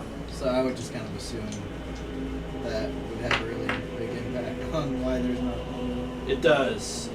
There, ideally, there should be maybe hundreds of these things, but there are very few. It seems disadvantageous for their efforts, and might kind of explain a little bit why you haven't seen them. It's a little hard to travel long distance without your flying mounts, and if you don't have very many of them, it's kind of hard to get there. Makes sense. So I want Eevee. Fly, Phoebe. Fly us down, Easter. How long has it been since we saw her last? Frogmouth. It's been a long time. You haven't seen her in probably close to a month of in-game time. A lot has happened within like 2 months of in-game time. You guys have really traveled over the world. You've seen a lot of things in 2 months. Yeah. Roughly 2 months. Let's see. There is a truly gigantic staircase in front of you with steps that are too large for you to walk up. But in their necessity, too large for me then. the elves have kind of made alternative stairs that go up here so that you can actually manage to walk up it. It's grandiose. It's huge. There are massive runes all over stone walls and pillars. You know things about stone runes, don't you? Yeah, I would get some kind of a history advantage here. Okay.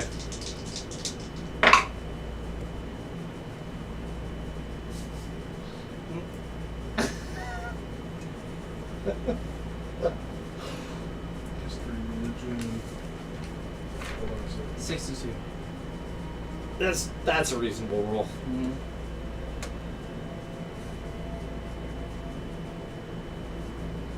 If double proficiency bonus, so it'll be 16. Nice. Okay. These are easily recognizable, actually. These are the runes of stone giants, and you're aware that stone giant runes do bear an arcane power if you are capable and know how to use it. I would not. This is I can give an Arcana check, but man, I gotta roll. generally those stone runes have to be activated by a stone giant in order to be useful, but they do actually have power in them. And so that's something interesting and odd about this place. I will give an Arcana check. I will too. Nope. 1. Dirty one.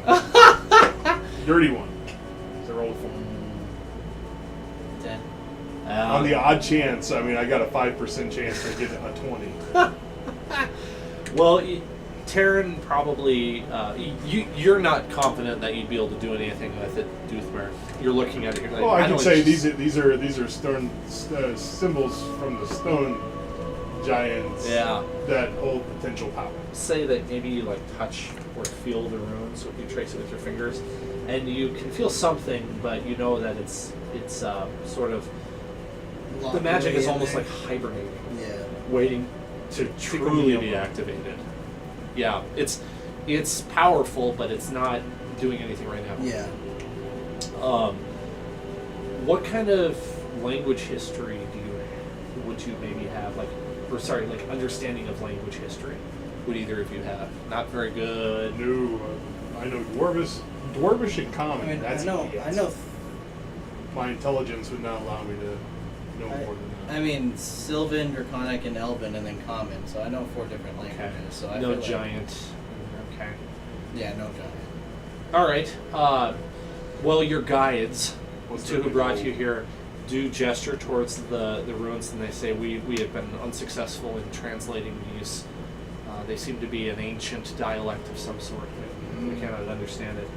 And you maybe pick up on the fact that we're not really aware that these are magical runes. They think they're just writings. So that's some information that you know that they don't. Keep that. Keep that to ourselves, right? Yeah. They mention that they're beautiful and that they really add to the regal and impressive and really Could I splendid grandeur of this place, but they don't know anything beyond that. on that check being 16, would I be able to figure out about how old they are? Probably near 1,000 years.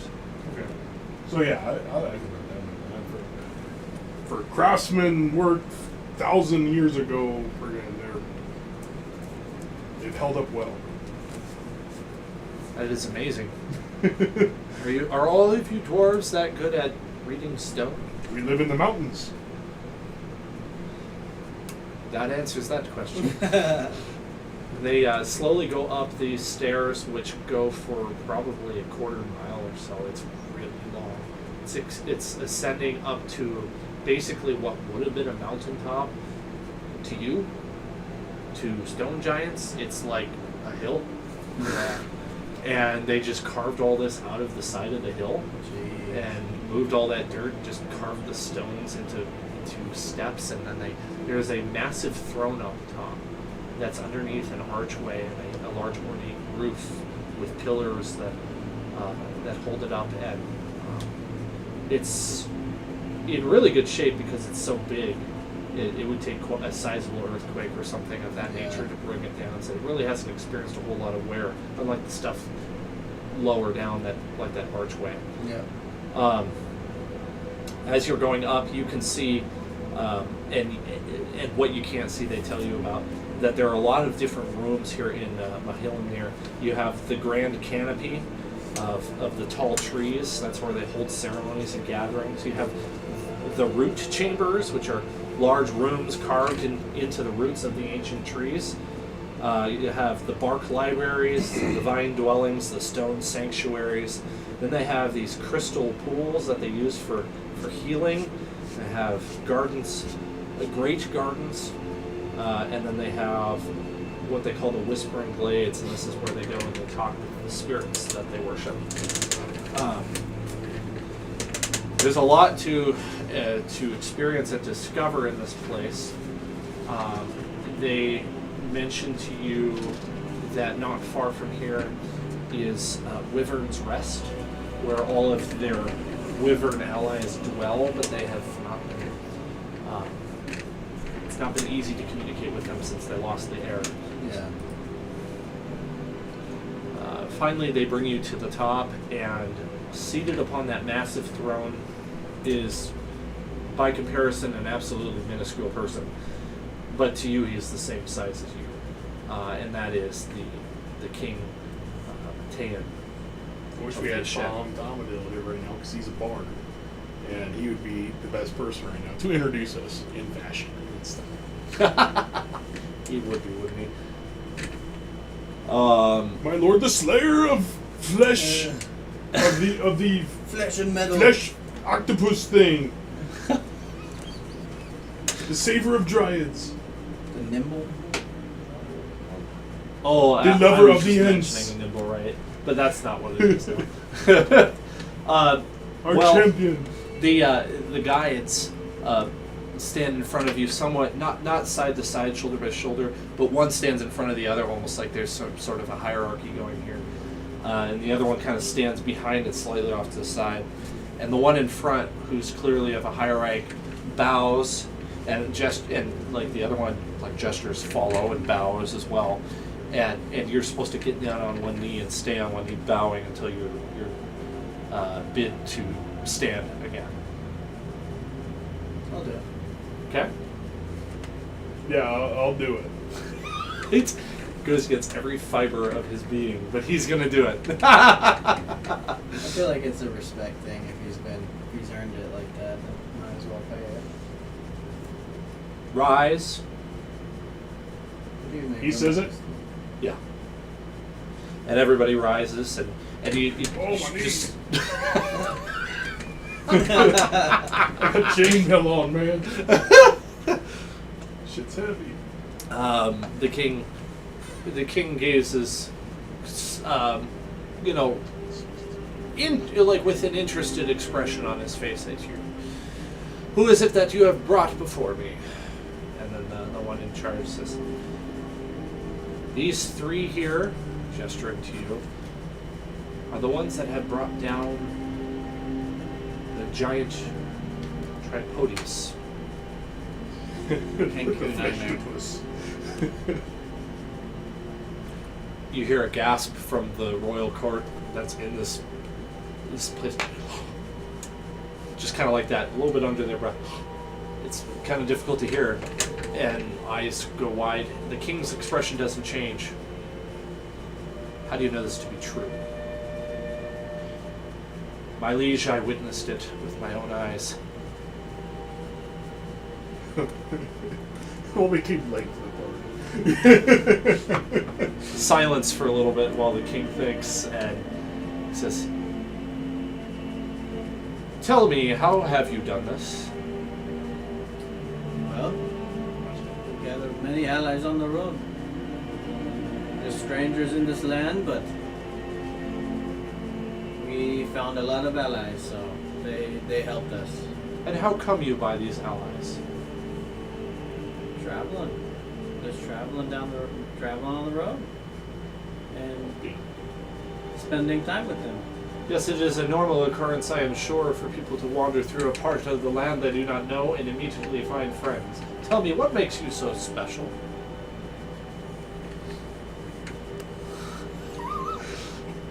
My mom said so.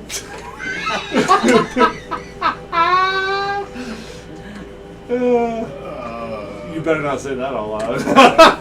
My mom must have. We're only trying to. My lord, what the dwarf meant to say was. Right? Right? We're only trying to do what's right. I will do one of my patented intimidations.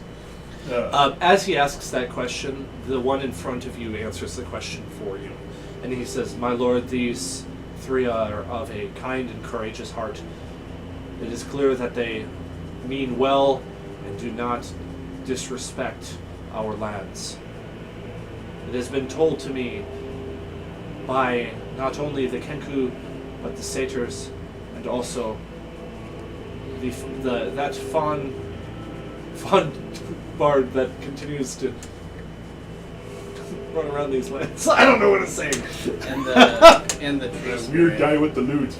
Yes, thank you for that. The dryads speak highly of these. They do they? Have their standards dropped, or do they speak truth?" He's asking again in front of you. "My lord, it is my opinion that these three are courageous and good folk." And the king turns to his advisor, standing right next to him, and the advisor kind of does this, and they have a whispered conversation for a moment, kind of leaving you in suspense. And that moment grows longer and more uncomfortable, and then it finishes, and you're kind of like, what's he gonna say? My dwarf thing going off. I'm ticking. You're thinking. I'm ticking. About ready to open my mouth, get in trouble. It's right when he's about to open his mouth that the king turns back to you and says,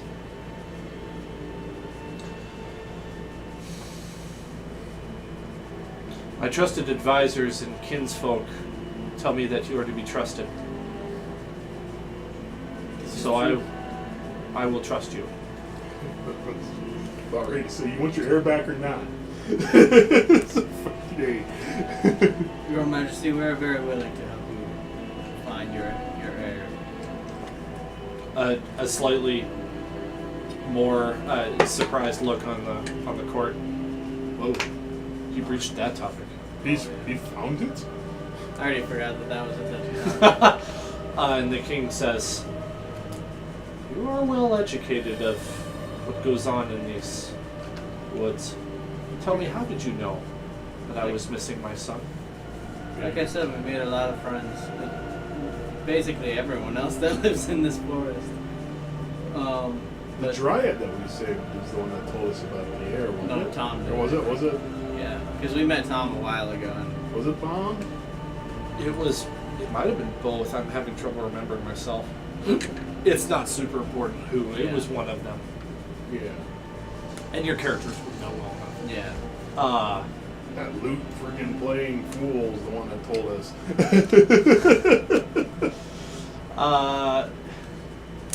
It is true.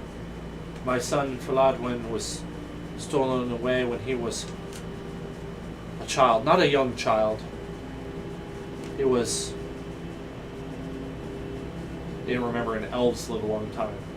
And so he's talking about his son being like in his mid-20s or something like that when he was stolen Yeah. away. I am getting old, and the kingdom will need a king soon. well, How, if you don't mind me asking, like, how do you know that he is still out there?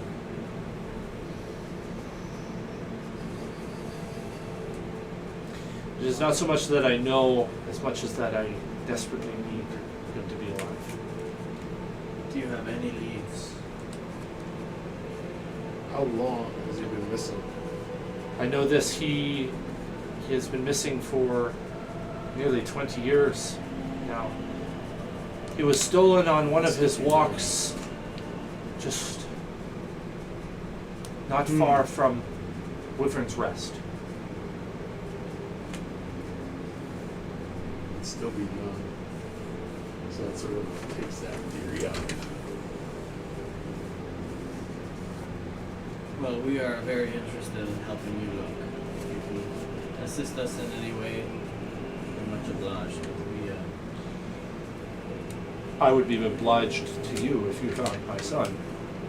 How long has the darkness been in this area? In this forest? In the forest completely, or in a specific part of the forest? In the forest itself. How long has this presence been felt? As far as they can tell. Our first indication of the darkness was in the swamp bordering the forest, not actually in the forest. And it's been there for several decades. Several decades. And now it ventures That's out. the answer. Well, they don't really monitor the swamp like they do the forest. So it could have been there longer than they think it is. It didn't really start invading the forest until probably about 5-10 years ago. And it was slow, and it's become remarkably fast at spreading since then, almost like it's exponentially growing. Yeah. 5 to 10 years ago. Yeah. And at this point, it's threatening a pretty serious portion of the forest, which you have thus far been able to successfully avoid. But the furthest east portion of the forest, like east and northeast portions of the forest, are practically overrun with the darkness.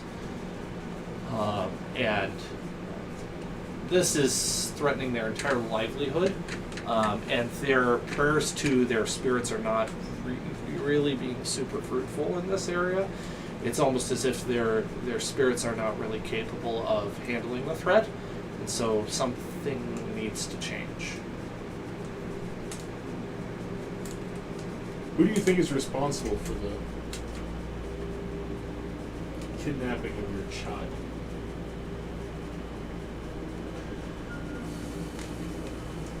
Is there anyone within the forest that wishes you ill will? I have prayed many moons over this and gazed into the pool, but to no avail. I have no answers. My son was stolen from me. Everything tells me that he's still alive, that he's out there in the forest, needing to be rescued, but I cannot say where or by whom. But something in me tells me that he is alive. Fantasy blood. Where would you have us first look? I would have you look to the west of the west of Wyvern's Rest. I'm just realizing that I said east and northeast for the Dark Forest. I meant to say west and northwest. Okay. That's kind of important because Mahillimnir is on the northeast side. The darkness is on the northwest side. So I Okay. got those confused for a second there. So darkness on the left, goodness on the right. West of here, a short jaunt, less than an hour, is Wyvern's Rest. And it was west of there that the sun was, exploring or walking in when he was lost. The timelines make a big difference. It's a pretty cold case. Yeah.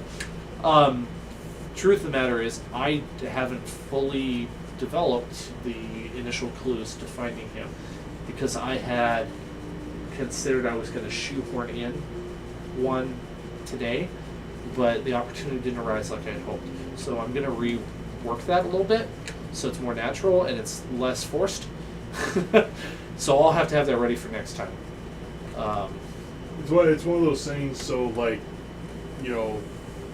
Stockholm Syndrome, right? So you get kidnapped, you fall in love with the person that kidnapped you type thing, and freaking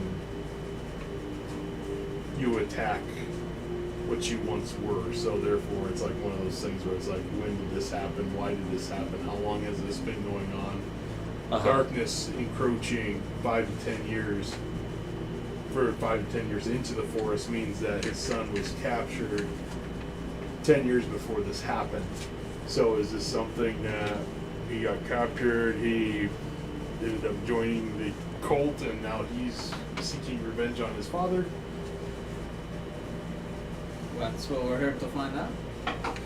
I'll have I some. love plot twists. Plot twists are fun. I'll have some stuff for you. I'm happy to hear that because I do like dropping plot twists. I do have some. Plot twists are fun. You know, you never know when the heir apparent is just pissed off at his old man for not letting him you go did play nothing with but his love me, wyverns. and I hate you. Right. How dare you tell me I can't go play with my wyvern? I'm going to kidnap myself and I'm going to rain terror. That's funny.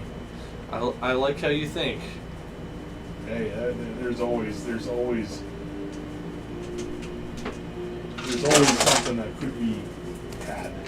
What did we get for XP too? Yeah, let's calculate that, and then I have a couple housekeeping things, and then I think we're good for the week.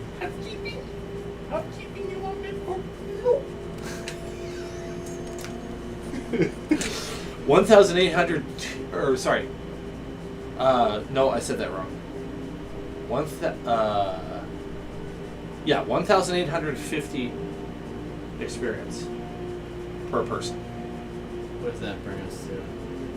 1,850, 1950, 19,050. And then, would you say 19,050. Yeah, why don't we round that to... 190,00050. That's not rounding, Chris. That's changing a decimal place. Potato, potato. Let's make it. What's your next level up?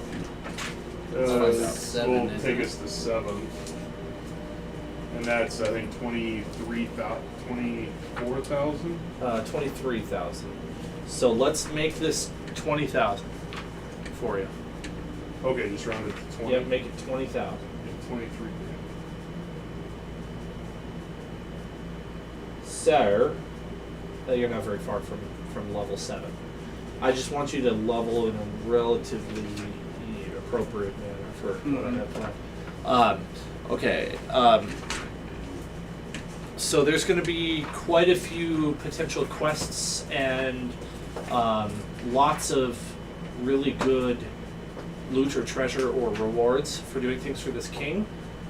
This is my way of giving you some unique role play that you can experience, including something I've never tried before that is rather big and very dramatic.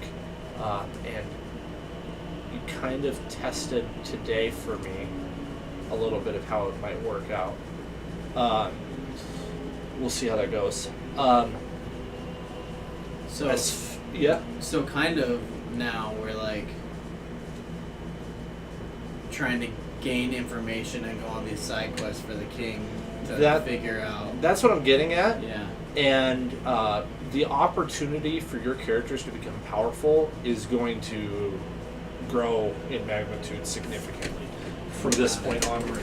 Like, this is because you didn't go the way of Tyranny of Dragons path, this is me otherwise preparing you for a very conclusive and dramatic battle to end what was supposed to be the campaign. So I'm reworking that to be kind of more interesting and more customized to this party. And then you can opt to either do those other things that are from the original campaign or not. Totally in your field. I'd be down to work for the king for a little bit, try to gather information on him. Yeah, we gotta get nice and beefy so when we go back and kick Tiamat's ass for That's what I'm getting at. 23. Is like, and I'm not hiding anything. Tiamat is supposed to be summoned. And so for you to fight Tiamat, you need either allies or weapons or all of the above and all kinds of stuff. Yeah. Right? This is your opportunity to do all of that. And do it in a unique way that the book doesn't prepare for us, so we can make it our own thing. Right. I've given it considerable amount of thought. I have probably like 20-25 pages worth of lore and ideas for this area that's only further going to develop. Right now it's all vague flavor text that is waiting to be developed as the need arises. So in between each session, I decide like, well, this is what's likely going to happen with my party, so I will flesh out this area. That way I don't get too ahead of myself. If I have too many details, I'll just lose track of everything and I'll have no idea what's going on. So that brings up a question for logistics. For my other game, I'm going to do every other week on Thursdays. I am kind of split on whether or not I want to suggest every other week for this game. And if I do every other week, which week do I do it? Do I do one game per week, or do I do two per week? And then If you're gonna move like us to every other week, I think it might be in your best interest if you're DMing both of them to do it one per week. I kind of think so too. Just because it gives you proper time to be able to, And yeah, unwind and rewind. My schedule currently with the other one is that I'm going to be DMing on Thursday. So if that's the case, we could do next week's session and then every other week after that. Sure. Or we can continue doing every week. I find prep for this game to be less difficult than that group, because with that group, I have a lot of experienced players that demand a lot from my city. We can play it by ear. I say That's a good point. with me, I'm free a lot, so I have Okay. a lot more free time. So I mean, I'm open if we have to like move stuff around, if we have to go every week or every other week or whatever, if we have to switch it around. I am very, very flexible. Does it work okay, or let me rephrase that. Would either of you want to start a half hour earlier? I'm not needing that. I'm not necessarily wanting that. I can completely facilitate it. I don't know if it makes it easier for you. Because if we moved a half hour earlier, we end at 9:30 instead of 10, so you get home a little earlier. It doesn't hurt me much. I get off at 4:00, so I don't Okay. get home till 4:30. So as long as I have enough time to eat, or we just plan on bringing pizza, or something, we can start as early as 5 if we do that. But Okay. I mean, I can do I 5 can as do a well. half hour. I could probably do 5, yeah. Okay. Yeah. We just need Definitely, to like yeah. make sure that we either bring something, for dinner for everybody or whatnot. 'Cause that's Okay. usually when I'm eating. All right. I like that idea. I think that probably helps Austin out too. Yeah, I agree. That was one of the reasons why I wanted to suggest it. Yeah. He moved 2 hours later than us, so that would have him ending at let's say we ended at 9. That's 11 for him, not midnight. Because that's when we've been normally, trying to get rid of it, and that still gives us upwards of 4 hours. 3.5 Yeah. to 4 hours. Yep. And And he it'd seems start there at 7. For He him. seems pretty understanding that if we went a couple minutes after he left, like that's kind of a normal thing for online D&D too. Yeah. Because not everything ends up like right at the time limit. Sometimes it's not the right flow. Right. Cool. I'll plan for 5 next week, if that sounds good to you too. Yeah. Sounds good to me. I like that, and hopefully we can get Austin next week. Yeah. I think it's probably going to be more the case that he's going to be less available than we might want. Sounds like. We'll see. That's why I keep giving Katie shit. She's just not going to do it. I ran into Andy and I tried to convince him, and he said, I know, but I'm busy right now. So yeah, he was too. He had a lot going on.